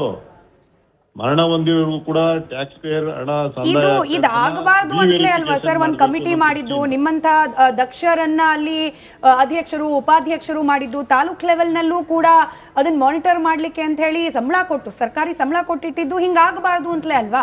ಮತ್ತೆ ಹಿಂಗಾಗೋಯ್ತು, ಕಣ್ತೆಪ್ಪ ಹೆಂಗಾಯ್ತು ಅಂತ 3 ವರ್ಷ ಅಧಿಕಾರಿಗಳು ಇದರಿಂದ ಆಗಿದೆ. ಅದಕ್ಕೋಸ್ಕರ ಈಗ ಅಧಿಕಾರಿಗಳಿಂದ ಆಯ್ತು sir. Anyway thank you Dinesh sir, ನಮ್ಮ ಜೊತೆಯಲ್ಲಿ ಜಾಯಿನ್ ಆಗಿದ್ದಕ್ಕೆ. ನನಗೆ ಅವ್ರು ಸಮಯ ಕೊಟ್ಟಿದ್ದೆ 2-3 ನಿಮಿಷ. ಒಂದೇ ಒಂದು ರಿಯಾಕ್ಷನ್, ಜನರ ಪ್ರತಿಕ್ರಿಯೆ ಹೆಂಗಿದೆ ಅಂತ ಹೇಳಿ ನಟರಾಜ್ ಗೌಡ್ರು ಅದನ್ನ ನೋಡ್ಲಿ. ಇಟ್ನಾಳ್ ಸರ್ ಕೂಡ ನನ್ನ ಪ್ರಶ್ನೆನೇ ಕೇಳೋಲ್ಲ, ರಿಯಾಕ್ಷನ್ ಮೇಲೆನೆ ಉತ್ತರ ಕೊಟ್ಬಿಡ್ಲಿ. ವಿಜಯಪುರ ಒಂದು ಎಕ್ಸಾಂಪಲ್ ಕೊಡ್ತಿದೀವಿ ಸರ್, ಈ ತರ ರಾಜ್ಯದ ಬೇರೆ ಬೇರೆ ಜಿಲ್ಲೆಯಿಂದನೂ ಕಲೆಕ್ಟ್ ಮಾಡ್ಕೊಂಡಿದೀವಿ, ಟೈಮ್ ಇಲ್ಲ. ವಿಜಯಪುರದಲ್ಲಿ ಈ ಜಾತಿ ಕಾಲಮ್ ಆಡ್ ಮಾಡಿದ್ದಕ್ಕೆ ನಮ್ಮ ವೀಕ್ಷಕರೊಬ್ರು ಪ್ರತಿಕ್ರಿಯೆ ಕೊಟ್ಟಿದ್ದಾರೆ, ನಾವು ಗಮನಿಸೋಣ ಅದನ್ನ. KB ಅವರು ಒಂಥರ ಕಾಸ್ಟ್ ಕೊಡ್ರಿ, ಇನ್ಕಮ್ ಕೊಡ್ರಿ, ಆಧಾರ್ ಕಾರ್ಡ್ ಕೊಡ್ರಿ, ಪ್ಯಾನ್ ಕಾರ್ಡ್ ಕೊಡ್ರಿ, ನಿಮ್ಮ ವೋಟಿಂಗ್ ಕಾರ್ಡ್ ಕೊಡ್ರಿ. ಆಲ್ರೆಡಿ ನಮ್ಮ ಏನ್ ಬೇಕು ಎಷ್ಟು ನಮ್ದು ತಳದ ಹಿಡ್ಕೊಂಡು ಮ್ಯಾಗಿನ ತನಕ ನಿಮ್ ಸರ್ಕಾರದಾಗ ಒತ್ತಿ ಇಟ್ಟು ರಗಡಾಗ್ಯದ. ಮತ್ತು ನಾನು ನೀವು ಹಂಗೆ ಆ ಕಾಗದ ಕೊಡು, ಈ ಕಾಗದ ಕೊಡು, ನಮ್ಮ ಓಸು ಹಳೆನೇ ನಿಂಬಲ್ಲಿ ಇದ್ರು ಮೇರಿ ನಮ್ಗೆ ಮತ್ತೆ ಹಳೆ ಕೇಳೋದ್ರಾಗ ಅರ್ಥ ಇಲ್ಲ ಅಂತ ನಮಗ ಅನಿಸ್ತದ. KB ಅವರು ಇದಕ್ಕೆ ಏನ್ ಹೇಳ್ತೀರಿ? ಇಲ್ಲ, ಏನಂದ್ರೆ ನೋಡ್ರಿ, ದಾಖಲಾತಿ ಕೊಡೋದಕ್ಕೆ ಯಾರು ತಪ್ಪಲ್ಲ. ಯಾಕಂದ್ರೆ ಕೆಲವು ಮೃತರಾದವರು ಡಾಟಾ ಅಪ್ಡೇಟ್ ಆಗ್ಬೇಕಾಗ್ತದೆ, ಮನೆ ಚೇಂಜ್ ಮಾಡಿದವರು ಡೇಟಾ ಅಪ್ಡೇಟ್ ಆಗಬೇಕಾಗ್ತದೆ. ಎವ್ರಿ 2 years ಈ ತರ ಡೇಟಾ ಅಪ್ಡೇಟ್ ಮಾಡೋದು ತುಂಬಾ ಒಳ್ಳೇದು. ಇದು 3 years ಆಗಿದೆ, ಡೇಟಾ ಅಪ್ಡೇಷನ್ ಅಗತ್ಯ ಇದೆ, ದತ್ತಾಂಶದ ಅದು ನವೀಕರಣಗೊಳ್ಳುವಂಥದ್ದು ಅಗತ್ಯ ಇದೆ. ಆಮೇಲೆ ಹಣಕಾಸು ಖರ್ಚೇನಾಗಲ್ಲ, ಅವ್ರ ಡೇಟಾ ಆಧಾರ್ ಕಾರ್ಡ್ ಇರ್ತದೆ, ಪ್ಯಾನ್ ಕಾರ್ಡ್ ಇರ್ತದೆ, ಬ್ಯಾಂಕ್ ಡೀಟೇಲ್ ಇರ್ತದೆ, ಎಲ್ಲರೂ ಇರ್ತದೆ, ಯಾರಿಗೂ ಹಣ ಖರ್ಚಾಗೋದಿಲ್ಲ. ಆಮೇಲೆ ಯಾರು ಕಚೇರಿಗಳು ಬೇಕಾದಿಲ್ಲ, ನಮ್ಮ ಅಧಿಕಾರಿಗಳೇ ಅವ್ರ ಮನೆ ಹತ್ರ ಹೋಗ್ತಾರೆ, ಎಸ್ಕಾಂ ಅಧಿಕಾರಿಗಳು ಅವ್ರ ಮನೆ ಹತ್ರ ಹೋಗ್ತಾರೆ, ಮಾಹಿತಿ ತೆಗೆದುಕೊಂತಾರೆ, ಡೇಟಾವನ್ನ ಸಂಗ್ರಹ ಮಾಡ್ತಾರೆ. ಹಾಗಾಗಿ ಯಾರು ಚಿಂತೆ ಮಾಡದೆ ಇದಕ್ಕೆ ಕೊಡ್ಬೇಕು, ಮಾಹಿತಿ ಕೊಡ್ಬೇಕು. ಆಮೇಲೆ ಯಾವುದೇ ರೀತಿಯಾಗಿ ಗ್ಯಾರಂಟಿ ಯೋಜನೆಗಳು ನಿಲ್ಲಲ್ಲ, ಯಾವುದೇ ಹಣ ಯಾರಿಗೆ ತಲುಪಿಲ್ಲ ಅಂದ್ರೆ ತಲುಪ್ತದೆ, ನಾವು ಪರಿಷ್ಕರಣೆ ಮಾಡೋದು ಗೊತ್ತಾ, ಇನ್ನೂ ಹೆಚ್ಚಿನ ಜನತೆಗೆ ವಿಸ್ತರಣೆ ಮಾಡ್ತೀವಿ. ಪರಿಷ್ಕರಣೆ ಮಾಡೋದು ಅಂದ್ರೆ ಅರ್ಹ ಯಾವುದೇ ರೀತಿಯ ಒಬ್ಬ ವ್ಯಕ್ತಿ ಕೂಡ ಹೊರಗುಳಿಬಾರ್ದು, ಇನ್ನು ಹೆಚ್ಚು ಜನಗಳಿಗೆ ವಿಸ್ತರಣೆ ಮಾಡ್ತೀವಿ, ಅವ್ರಿಗೆ ಕೊಡ್ತೀವಿ. ಇನ್ನು 10 ವರ್ಷಗಳ ಕಾಲ ಕಾಂಗ್ರೆಸ್ ಸರ್ಕಾರ ಇರ್ತದೆ, 10 ವರ್ಷಗಳ ಕಾಲನೂ ಕೊಡ್ತೀವಿ. ಆ ಚಿಂತೆ ಬೇಡ. ಬಿಜೆಪಿ JDS ಏನೋ ತಪ್ಪು ಮಾಹಿತಿ ಕೊಡ್ತಾರೆ,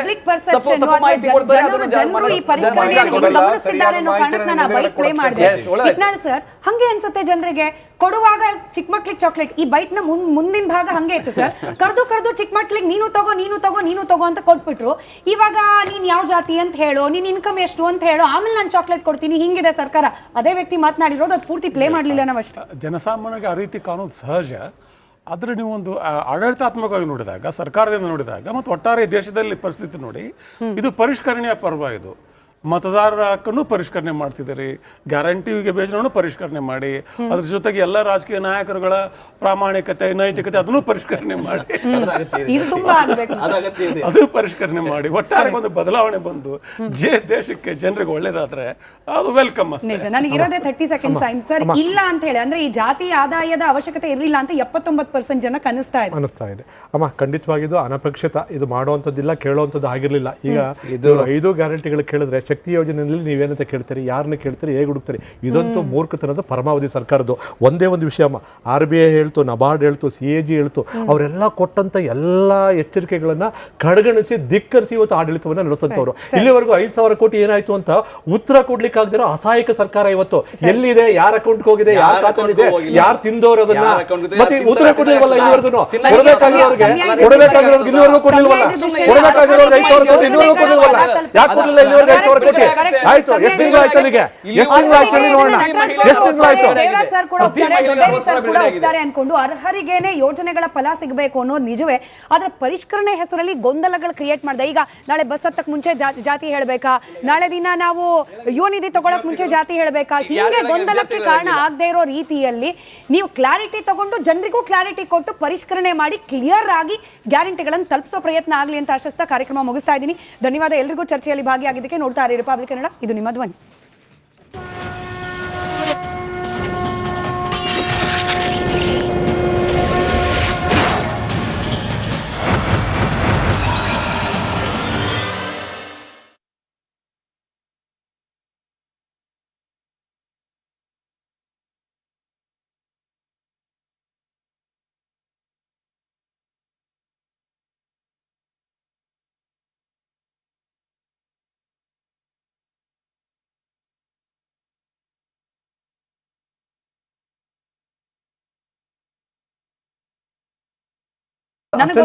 ಅದಷ್ಟೇ ಅಲ್ಲ, ಈ ಗ್ಯಾರಂಟಿಗಳನ್ನ, ಈ ಅರಬಂಧ ಗ್ಯಾರಂಟಿಗಳನ್ನ ರಾಜ್ಯದ ಜನರಿಗೆ ಪ್ರಚಾರ ಮಾಡ್ಲಿಕ್ಕೋಸ್ಕರ 1,500 ಕೋಟಿ ಖರ್ಚು ಮಾಡಿದ್ರು, ಪ್ರಚಾರಕ್ಕೋಸ್ಕರ.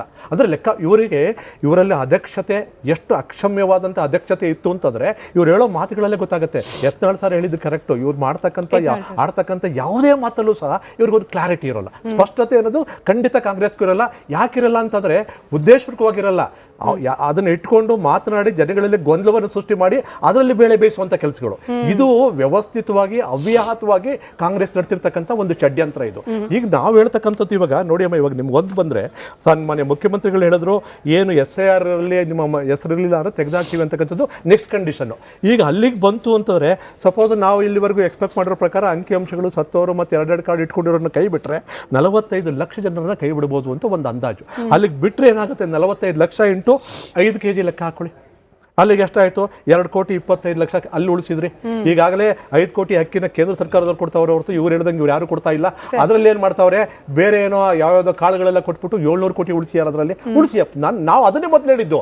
ನೀವು ದಯವಿಟ್ಟು ಈ ಥರದ ಸಮೀಕ್ಷೆಯನ್ನು, ಗ್ಯಾರಂಟಿಗಳನ್ನು ಜಾರಿ ತರೋ ಮೊದಲು ಒಂದು ಸಮೀಕ್ಷೆ ಮಾಡಿ ಅರ್ಹರನ್ನ ಗುರುತಿಸಿ ನಂತರ ಕೊಟ್ಟಿದ್ರೆ ಈ ಸಮಸ್ಯೆ ಆಗ್ತಿರಲಿಲ್ಲ.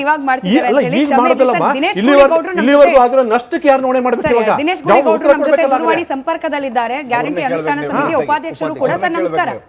ಸರ್ ನಮಸ್ತೆ ಹೇಳಿ ಮೇಡಮ್. ಸರ್ ಎಲ್ಲ ಓಕೆ, ಜಾತಿ ಯಾಕೆ ಅಂತ ಹೇಳಿ ಸರ್, ಈ ಪರಿಷ್ಕರಣೆ ಸಂದರ್ಭದಲ್ಲಿ ಅದರಲ್ಲೂ ಗೃಹ ಜ್ಯೋತಿ ವಿಚಾರದಲ್ಲಿ ಫಲಾನುಭವಿಯ ವರ್ಗ ತಿಳ್ಕೊಂಡು ಸರ್ಕಾರ ಏನ್ ಮಾಡ್ಲಿಕ್ಕೆ ಹೊರಟಿದೆ ಅಂತ ಹೇಳಿ. ಮೇಡಮ್ ನಮಸ್ತೆ. ಹೇಳಿ ಸರ್. ಹಲೋ ನಮಸ್ಕಾರ ಸರ್, ಹೇಳಿ ಮೇಡಮ್. ಈಗ ಕರ್ನಾಟಕ ಸರ್ಕಾರ ಕಳೆದ 3 ವರ್ಷಗಳ ಅವಧಿನಲ್ಲಿ ರಾಜ್ಯದ 1,67,00,000 ಮನೆಗಳಿಗೆ 200 ಯೂನಿಟ್ ಉಚಿತವಾದಂತ ವಿದ್ಯುತ್ತನ್ನ ಕೊಟ್ಟಿದೆ. ಅದರ ಬಾಬ್ತು ಒಟ್ಟು ಮೌಲ್ಯ 21,800 ಕೋಟಿ ರೂಪಾಯಿ. ಸರ್ಕಾರ ಬೆಳಕಿನ ಆಸರೆಯಾಗಿ ಇವತ್ತು ಕಾಂಗ್ರೆಸ್ ಸರ್ಕಾರ 1,67,00,000 ಮನೆಗಳಿಗೆ ಉಚಿತವಾದಂತ ಕರೆಂಟ್ ಅನ್ನ ಕೊಟ್ಟಿದೆ.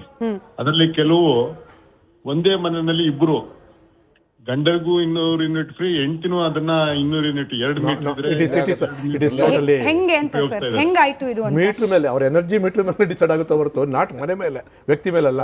ಅಂದ್ರೆ ಮಾಹಿತಿಯಲ್ಲೇ ಮಾತಾಡ್ತಿದ್ದಾರೆ ಶಾಸಕರು. ಹೆಂಗಾಯ್ತು ಈ ಪ್ರಮಾಣ, ಹೆಂಗಾಯ್ತು ಅಂತ ಮೀಟರ್ ಹೇಳ್ತಾ ಇದ್ದಾರೆ.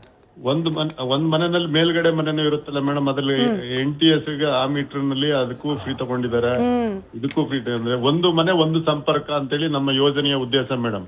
ಒಂದು ಮನೆಗೆ 2 ಸಂಪರ್ಕ 3 ಸಂಪರ್ಕಕ್ಕೆ ಇದು ದುರುಪಯೋಗ ಆಗ್ತಾ ಇದೆ. ಅದಕ್ಕಾಗಿ ಸನ್ಮಾನ್ಯ ಮುಖ್ಯಮಂತ್ರಿಗಳಾದಂತ DK ಶಿವಕುಮಾರ್ ಸರ್ ಅದನ್ನ ವೆರಿಫೈ ಮಾಡಿ ರಿವೆರಿಫಿಕೇಶನ್ ಮಾಡ್ಬೇಕು ಅನ್ನುವಂತ ದೃಷ್ಟಿಯಿಂದ ಉಚಿತವಾಗಿ ಕೊಡತಕ್ಕಂಥದ್ದನ್ನ ದುರುಪಯೋಗ ಪಡಿಸ್ಕೊತಾ ಇದ್ದಾರೆ ಕೆಲವರು ಅನ್ನುವಂಥದ್ದು ಸರ್ಕಾರಕ್ಕೆ ಕೆಲವು ಮಾಹಿತಿಗಳು ಬಂದಿದೆ. ಆ ದೃಷ್ಟಿಯಿಂದ ಅದನ್ನ ಮಾಡಿದ್ದಾರೆ ಮೇಡಮ್. ಸ್ವಾಗತಾರ್ಹ ಸರ್, ಬಟ್ ನಾನು ಕೇಳಿದ್ದು ಅದೇನೆ, ನೀವು ಪರಿಷ್ಕರಣೆ ಮಾಡಿ ತೆರಿಗೆ ಹಣ ಪೋಲಾಗದೆ ಇರೋ ತರ ನೋಡ್ಕೊಳ್ಳಿ, ಬಟ್ ಈ ಜಾತಿ ತಿಳ್ಕೊಂಡು ಏನ್ ಮಾಡ್ಲಿಕ್ಕೆ ಹೊರಟಿದ್ದೀರಿ ಅಂತ. ಇದೇ ಏನು ಪರಿಶೀಲನಾ ಅರ್ಜಿಯ 9ನೇ ಪ್ರಶ್ನೆಯಲ್ಲಿ ನಿಮ್ಮ ವರ್ಗ ಯಾವುದು, ಕ್ಯಾಟಗರಿ ಯಾವುದು, SC-ನ ST-ನ OBC-ನ ಅಲ್ಪಸಂಖ್ಯಾತರ ಇತರರ ಅನ್ನೋದನ್ನ ತಿಳಿಸಿ ಅಂತ ಹೇಳಿ ಒಂದು ಕೊಟ್ಬಿಟ್ಟಿದ್ದೀರಿ. ಇದು ಯಾಕೆ, ಇದ್ರ ಉದ್ದೇಶ ಏನು ಮೇಡಮ್? ಹಾ, ಆ ಕಾಲಮ್ ಇದೊಂದೇ ಅಪ್ಲಿಕೇಶನ್ ಇಲ್ಲ, ಯಾವುದೇ ಒಂದು ಸರ್ಕಾರದಿಂದ ಯೋಜನೆಗಳನ್ನು ಪಡಿಬೇಕಾದ್ರೆ ಆ ಕಾಲಮ್ ಇರ್ತದೆ ಮೇಡಮ್. ಒಪ್ಪುವಂತದಲ್ಲ ಬಿಡಿ, ಇದೇನೋ ಬಾಲಿಶೋ ಅಂದ್ರೆ ಅಲ್ಲಲ್ಲ ಗುಳಿಗೌಡ್ರೆ, ಅಲ್ಲಿಗೆ ಅನುಮಾನ ಬಂದ್ಬಿಡುತ್ತೆ. ಇನ್ಮೇಲೆ 2000 ರೂಪಾಯಿ ಇಸ್ಕೊಳ್ಬೇಕು ಅಂದ್ರೂ ಜಾತಿ ಹೇಳ್ಬೇಕು, ಬಸ್ಸಲ್ಲಿ ಹತ್ತಕ್ ಮುಂಚೆ ಹೆಂಗಸರು ಜಾತಿ ಹೇಳ್ಬೇಕು, ಹಿಂಗಾಗ್ಬಿಡುತ್ತಾ ಅಂತ. ನಾಳೆ ಬಸ್ಸಲ್ಲಿ ಏನ್ ಮಾಡ್ತೀರಿ ಸರ್? ಯಾವ ಜಾತಿ ಕೇಳ್ತೀರಿ? ಬಸ್ಸಲ್ಲಿ ಹೇಳಿ ಹೇಳಿ ಸರ್, ದಿನೇಶ್ ಸರ್ ಹೇಳಿ. ಈಗ 2000 ರೂಪಾಯಿ ಗೃಹಲಕ್ಷ್ಮಿ ಯೋಜನೆಯಲ್ಲೂ ಕೂಡ ಈ ಹಿಂದೆ 3 ವರ್ಷದ ಹಿಂದೆ ತಗೊಂಡಾಗ ಅಪ್ಲಿಕೇಶನ್ ಅಲ್ಲೂ ಕೂಡ ಇದೆ ಮೇಡಮ್ ಆ ಕಾಲಮ್. ಇವತ್ತೇನು ಹೊಸದಾಗಿ ಮಾಡಿಲ್ಲ, ಫಾರಮೇ ಇರ್ಲಿಲ್ಲ. ಫಾರಂ ಮನೆ ಮನೆಯಿಂದ ತಗೊಂಡ್ರ, ಸಮಿತಿಗಳು ಅದೇ ಮಾಡ್ತಾ ಇರೋದು. ಇನ್ 1 ನಿಮಿಷಕ್ಕೆ ಅವ್ರು ನನ್ನ ಜೊತೆಲಿ ಕನೆಕ್ಟೆಡ್ ಇದ್ದಾರೆ. ದಿನೇಶ್ ಸರ್, ಹಾಗಾದ್ರೆ ಈ ಜಾತಿ ಆಡ್ ಮಾಡಿದ್ರು ಹಿಂದೆ ಬೇರೆ ಏನು ಉದ್ದೇಶ ಹುನ್ನಾರ ಏನಿಲ್ಲ? ಗೃಹಲಕ್ಷ್ಮಿ ಯೋಜನೆಯಲ್ಲಿ 1,24,10,688 ಕುಟುಂಬದ ಯಜಮಾನಿಯರಿಗೆ 2,000 ರೂಪಾಯಿ ಹಣ ಸಂದಾಯ ಮಾಡ್ತಾ ಇದೆ ಸರ್ಕಾರ. ಸರಿ. ಒಬ್ಬ ಯಜಮಾನಿಗೆ ಇದುವರೆಗೆ 60,000 ರೂಪಾಯಿ ಹಣ ಸಂದಾಯ ಆಗಿದೆ. ಸರಿ. ಅದರಲ್ಲಿ 1,95,000 ಮಹಿಳೆಯರು ಮರಣ ಹೊಂದಿದ್ದಾರೆ ಕಳೆದ 3 ವರ್ಷದ ಅವಧಿನಲ್ಲಿ. ಸರಿ. ಮರಣ ಹೊಂದಿರುವ ಮಹಿಳೆಯರಿಗೂ ಕೂಡ ಕೆಲವು ಕಡೆ ಹಣ ಸಂದಾಯ ಆಗಿದೆ. ಗ್ಯಾರಂಟಿ ಮರಣ ಹೊಂದಿರೋದು. ಹಾಗಾಗಿ ಸರ್ಕಾರ ಸನ್ಮಾನ್ಯ ಮುಖ್ಯಮಂತ್ರಿಗಳು ಮರಣ ಹೊಂದಿರೋರು ಕೂಡ ಟ್ಯಾಕ್ಸ್ ಪೇಯರ್ ಹಣ ಇದು ಆಗಬಾರ್ದು ಅಂತಲೇ ಅಲ್ವಾ ಸರ್ ಒಂದು ಕಮಿಟಿ ಮಾಡಿದ್ದು? ನಿಮ್ಮಂತ ದಕ್ಷರನ್ನ ಅಲ್ಲಿ ಅಧ್ಯಕ್ಷರು ಉಪಾಧ್ಯಕ್ಷರು ಮಾಡಿದ್ದು, ತಾಲೂಕ್ ಲೆವೆಲ್ ನಲ್ಲೂ ಕೂಡ ಅದನ್ನ ಮಾನಿಟರ್ ಮಾಡ್ಲಿಕ್ಕೆ ಅಂತ ಹೇಳಿ ಸಂಬಳ ಕೊಟ್ಟು, ಸರ್ಕಾರಿ ಸಂಬಳ ಕೊಟ್ಟಿಟ್ಟಿದ್ದು ಹಿಂಗಾಗಬಾರ್ದು ಅಂತಲೇ ಅಲ್ವಾ? ಮತ್ತೆ ಹಿಂಗಾಗೋಯ್ತು, ಕಣ್ತೆಪ್ಪ ಹೆಂಗಾಯ್ತು ಅಂತ 3 ವರ್ಷ ಅಧಿಕಾರಿಗಳು ಇದರಿಂದ ಆಗಿದೆ. ಅದಕ್ಕೋಸ್ಕರ ಈಗ ಅಧಿಕಾರಿಗಳಿಂದ ಅಂತ ಹೇಳ್ತಾರೆ. ಆಯ್ತು sir, anyway thank you Dinesh sir, ನಮ್ಮ ಜೊತೆಯಲ್ಲಿ ಜಾಯಿನ್ ಆಗಿದ್ದಕ್ಕೆ. ನನಗೆ ಅವ್ರು ಸಮಯ ಕೊಟ್ಟಿದ್ದೆ 2-3 ನಿಮಿಷ. ಒಂದೇ ಒಂದು ರಿಯಾಕ್ಷನ್, ಜನರ ಪ್ರತಿಕ್ರಿಯೆ ಹೆಂಗಿದೆ ಅಂತ ಹೇಳಿ ನಟರಾಜ್ ಗೌಡ್ರು ಅದನ್ನ ನೋಡ್ಲಿ. ಇಟ್ನಾಳ್ ಸರ್ ಕೂಡ ನನ್ನ ಪ್ರಶ್ನೆನೇ ಕೇಳೋಲ್ಲ, ರಿಯಾಕ್ಷನ್ ಮೇಲೆನೆ ಉತ್ತರ ಕೊಟ್ಬಿಡ್ಲಿ.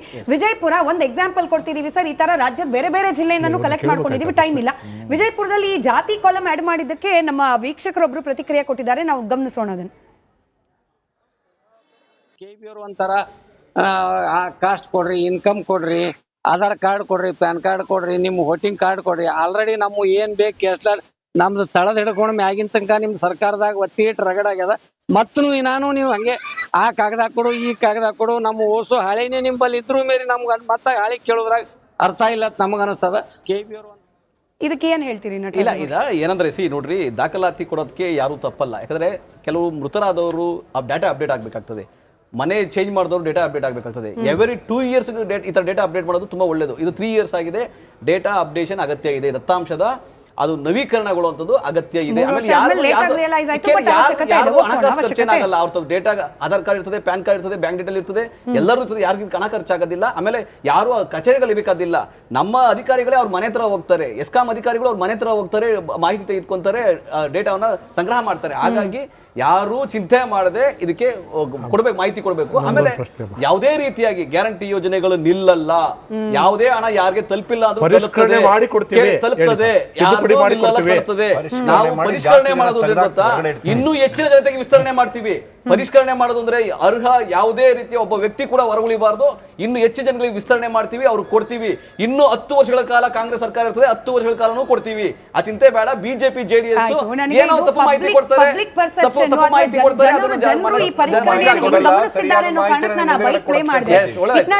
ಹಂಗೆ ಅನ್ಸುತ್ತೆ ಜನರಿಗೆ. ಕೊಡುವಾಗ ಚಿಕ್ಕ ಮಕ್ಳಿಗೆ ಚಾಕ್ಲೇಟ್, ಈ ಬೈಟ್ ನ ಮುಂದಿನ ಭಾಗ ಹಂಗೆ ಇತ್ತು ಸರ್, ಕರೆದು ಚಿಕ್ಕ ಮಕ್ಳಿಗೆ ನೀನು ತಗೋ ಅಂತ ಕೊಟ್ಬಿಟ್ರು. ಇವಾಗ ನೀನ್ ಯಾವ ಜಾತಿ ಅಂತ ಹೇಳೋ, ನೀನ್ ಇನ್ಕಮ್ ಎಷ್ಟು ಅಂತ ಹೇಳೋ, ಆಮೇಲೆ ನಾನು ಚಾಕ್ಲೇಟ್ ಕೊಡ್ತೀನಿ, ಹಿಂಗಿದೆ ಸರ್ಕಾರ. ಅದೇ ವ್ಯಕ್ತಿ ಮಾತನಾಡಿರೋದು, ಅದು ಪೂರ್ತಿ ಪ್ಲೇ ಮಾಡ್ಲಿಲ್ಲ ನಾವಷ್ಟೇ. ಜನಸಾಮಾನ್ಯರಿಗೆ ಆ ರೀತಿ ಕಾನೂನು ಸಹಜ. ಆದರೆ ನೀವು ಒಂದು ಆಡಳಿತಾತ್ಮಕವಾಗಿ ನೋಡಿದಾಗ, ಸರ್ಕಾರದಿಂದ ನೋಡಿದಾಗ ಮತ್ತು ಒಟ್ಟಾರೆ ದೇಶದಲ್ಲಿ ಪರಿಸ್ಥಿತಿ ನೋಡಿ, ಇದು ಪರಿಷ್ಕರಣೆಯ ಪರ್ವ. ಇದು ಮತದಾರರ ಹಕ್ಕನ್ನು ಪರಿಷ್ಕರಣೆ ಮಾಡ್ತಿದ್ದಾರೆ, ಗ್ಯಾರಂಟಿ ಬೇಜನೂ ಪರಿಷ್ಕರಣೆ ಮಾಡಿ, ಅದ್ರ ಜೊತೆಗೆ ಎಲ್ಲ ರಾಜಕೀಯ ನಾಯಕರುಗಳ ಪ್ರಾಮಾಣಿಕತೆ, ನೈತಿಕತೆ ಅದನ್ನು ಪರಿಷ್ಕರಣೆ ಮಾಡಿ, ಅದು ಪರಿಷ್ಕರಣೆ ಮಾಡಿ, ಒಟ್ಟಾರೆ ಒಂದು ಬದಲಾವಣೆ ಬಂದು ದೇಶಕ್ಕೆ ಜನರಿಗೆ ಒಳ್ಳೇದಾದ್ರೆ ಅದು ವೆಲ್ಕಮ್ ಅಷ್ಟೇ. ನನಗೆ ಇರೋದೇ 30 ಸೆಕೆಂಡ್ಸ್ ಟೈಮ್ ಸರ್. ಇಲ್ಲ ಅಂತ ಹೇಳಿ ಅಂದ್ರೆ ಈ ಜಾತಿ ಆದಾಯದ ಅವಶ್ಯಕತೆ ಇರಲಿಲ್ಲ ಅಂತ 79% ಜನಕ್ಕೆ ಅನಿಸ್ತಾ ಇದೆ. ಅಮ್ಮ, ಖಂಡಿತವಾಗಿದ್ದು ಅನಪೇಕ್ಷಿತ, ಇದು ಮಾಡುವಂಥದ್ದಿಲ್ಲ, ಕೇಳುವಂಥದ್ದು ಆಗಿರಲಿಲ್ಲ. ಈಗ ಇದು 5 ಗ್ಯಾರಂಟಿಗಳು ಕೇಳಿದ್ರೆ ಶಕ್ತಿ ಯೋಜನೆಯಲ್ಲಿ ನೀವೇನಂತ ಕೇಳ್ತೀರಿ, ಯಾರನ್ನ ಕೇಳ್ತೀರಿ, ಹೇಗೆ ಹುಡುಕ್ತೀರಿ? ಇದಂತೂ ಮೂರ್ಖತನದ ಪರಮಾವಧಿ ಸರ್ಕಾರದ್ದು. ಒಂದೇ ಒಂದು ವಿಷಯ ಅಮ್ಮ, RBI ಹೇಳ್ತು, ನಬಾರ್ಡ್ ಹೇಳ್ತು, CAG ಹೇಳ್ತು, ಅವರೆಲ್ಲ ಕೊಟ್ಟಂತ ಎಲ್ಲ ಎಚ್ಚರಿಕೆಗಳನ್ನ ಕಡೆಗಣಿಸಿ ಧಿಕ್ಕರಿಸಿ ಇವತ್ತು ಆಡಳಿತವನ್ನ ನಡೆಸುತ್ತವರು. ಇಲ್ಲಿವರೆಗೂ 5,000 ಕೋಟಿ ಏನಾಯ್ತು ಅಂತ ಉತ್ತರ ಕೊಡ್ಲಿಕ್ಕೆ ಆಗದಿರೋ ಅಸಹಾಯಕ ಸರ್ಕಾರ ಇವತ್ತು ಎಲ್ಲಿದೆ, ಯಾರ ಅಕೌಂಟ್ಗೆ ಹೋಗಿದೆ, ಯಾರ ಖಾತೆಲಿದೆ, ಯಾರು ತಿಂದವರು ಅದನ್ನ ಮತ್ತೆ ಉತ್ತರ ಕೊಡ್ಲಿಲ್ವಲ್ಲ. ಇಲ್ಲಿವರೆಗೂ ಕೊಡಬೇಕಾಗಿರೋರ್ಗೆ ಇಲ್ಲಿವರೆಗೂ ಕೊಡ್ಲಿಲ್ವಲ್ಲ. ಕೊಡಬೇಕಾಗಿರೋರ್ಗೆ 5,000 ಕೋಟಿ ಇಲ್ಲಿವರೆಗೂ ಕೊಡ್ಲಿಲ್ವಲ್ಲ. ಯಾಕೆ ಕೊಡ್ಲಿಲ್ಲ ಇಲ್ಲಿವರೆಗೂ 5,000 ಕೋಟಿ? ಆಯ್ತು, ಎಷ್ಟು ತಿಂಗಳು ಆಯ್ತು ಅಲ್ಲಿಗೆ? ಎಷ್ಟು ತಿಂಗಳು ಆಯ್ತು ನೋಡೋಣ, ಎಷ್ಟು ತಿಂಗಳು ಆಯ್ತು? ದೇವರಾಜ್ ಸರ್ ಕೂಡ ಹೋಗ್ತಾರೆ ಅನ್ಕೊಂಡು ಅರ್ಹರಿಗೇನೆ ಯೋಜನೆಗಳ ಫಲ ಸಿಗಬೇಕು ಅನ್ನೋದು ನಿಜವೇ. ಆದ್ರೆ ಪರಿಷ್ಕರಣೆ ಹೆಸರಲ್ಲಿ ಗೊಂದಲಗಳು ಕ್ರಿಯೇಟ್ ಮಾಡಿದೆ. ಈಗ ನಾಳೆ ಬಸ್ ಹತ್ತಕ್ ಮುಂಚೆ ಜಾತಿ ಹೇಳ್ಬೇಕಾ, ನಾಳೆ ದಿನ ನಾವು ಯುವನಿಧಿ ತಗೊಳಕ್ ಮುಂಚೆ ಜಾತಿ ಹೇಳ್ಬೇಕಾ, ಹಿಂಗೆ ಗೊಂದಲಕ್ಕೆ ಕಾರಣ ಆಗದೆ ಇರೋ ರೀತಿಯಲ್ಲಿ ನೀವು ಕ್ಲಾರಿಟಿ ತಗೊಂಡು ಜನರಿಗೂ ಕ್ಲಾರಿಟಿ ಕೊಟ್ಟು ಪರಿಷ್ಕರಣೆ ಮಾಡಿ ಕ್ಲಿಯರ್ ಆಗಿ ಗ್ಯಾರಂಟಿಗಳನ್ನು ತಲುಪಿಸೋ ಪ್ರಯತ್ನ ಆಗಲಿ ಅಂತ ಆಶಿಸ್ತಾ ಕಾರ್ಯಕ್ರಮ ಮುಗಿಸ್ತಾ ಇದ್ದೀನಿ. ಧನ್ಯವಾದ ಎಲ್ರಿಗೂ ಚರ್ಚೆಯಲ್ಲಿ ಭಾಗಿಯಾಗಿದ್ದಕ್ಕೆ. ನೋಡ್ತಾ ಇರಿ ರಿಪಬ್ಲಿಕ್ ಕನ್ನಡ, ಇದು ನಿಮ್ಮ ಧ್ವನಿ.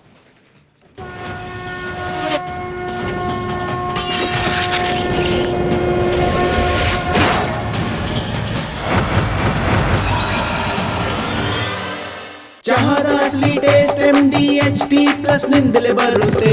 ಗಂಟು ಕಟ್ಟಿಕೋ ಲವಂಗ, ಹಸಿರು ಏಲಕ್ಕಿಯಿಂದ ತುಂಬಿದ MDHT+ ಮಸಾಲೆ.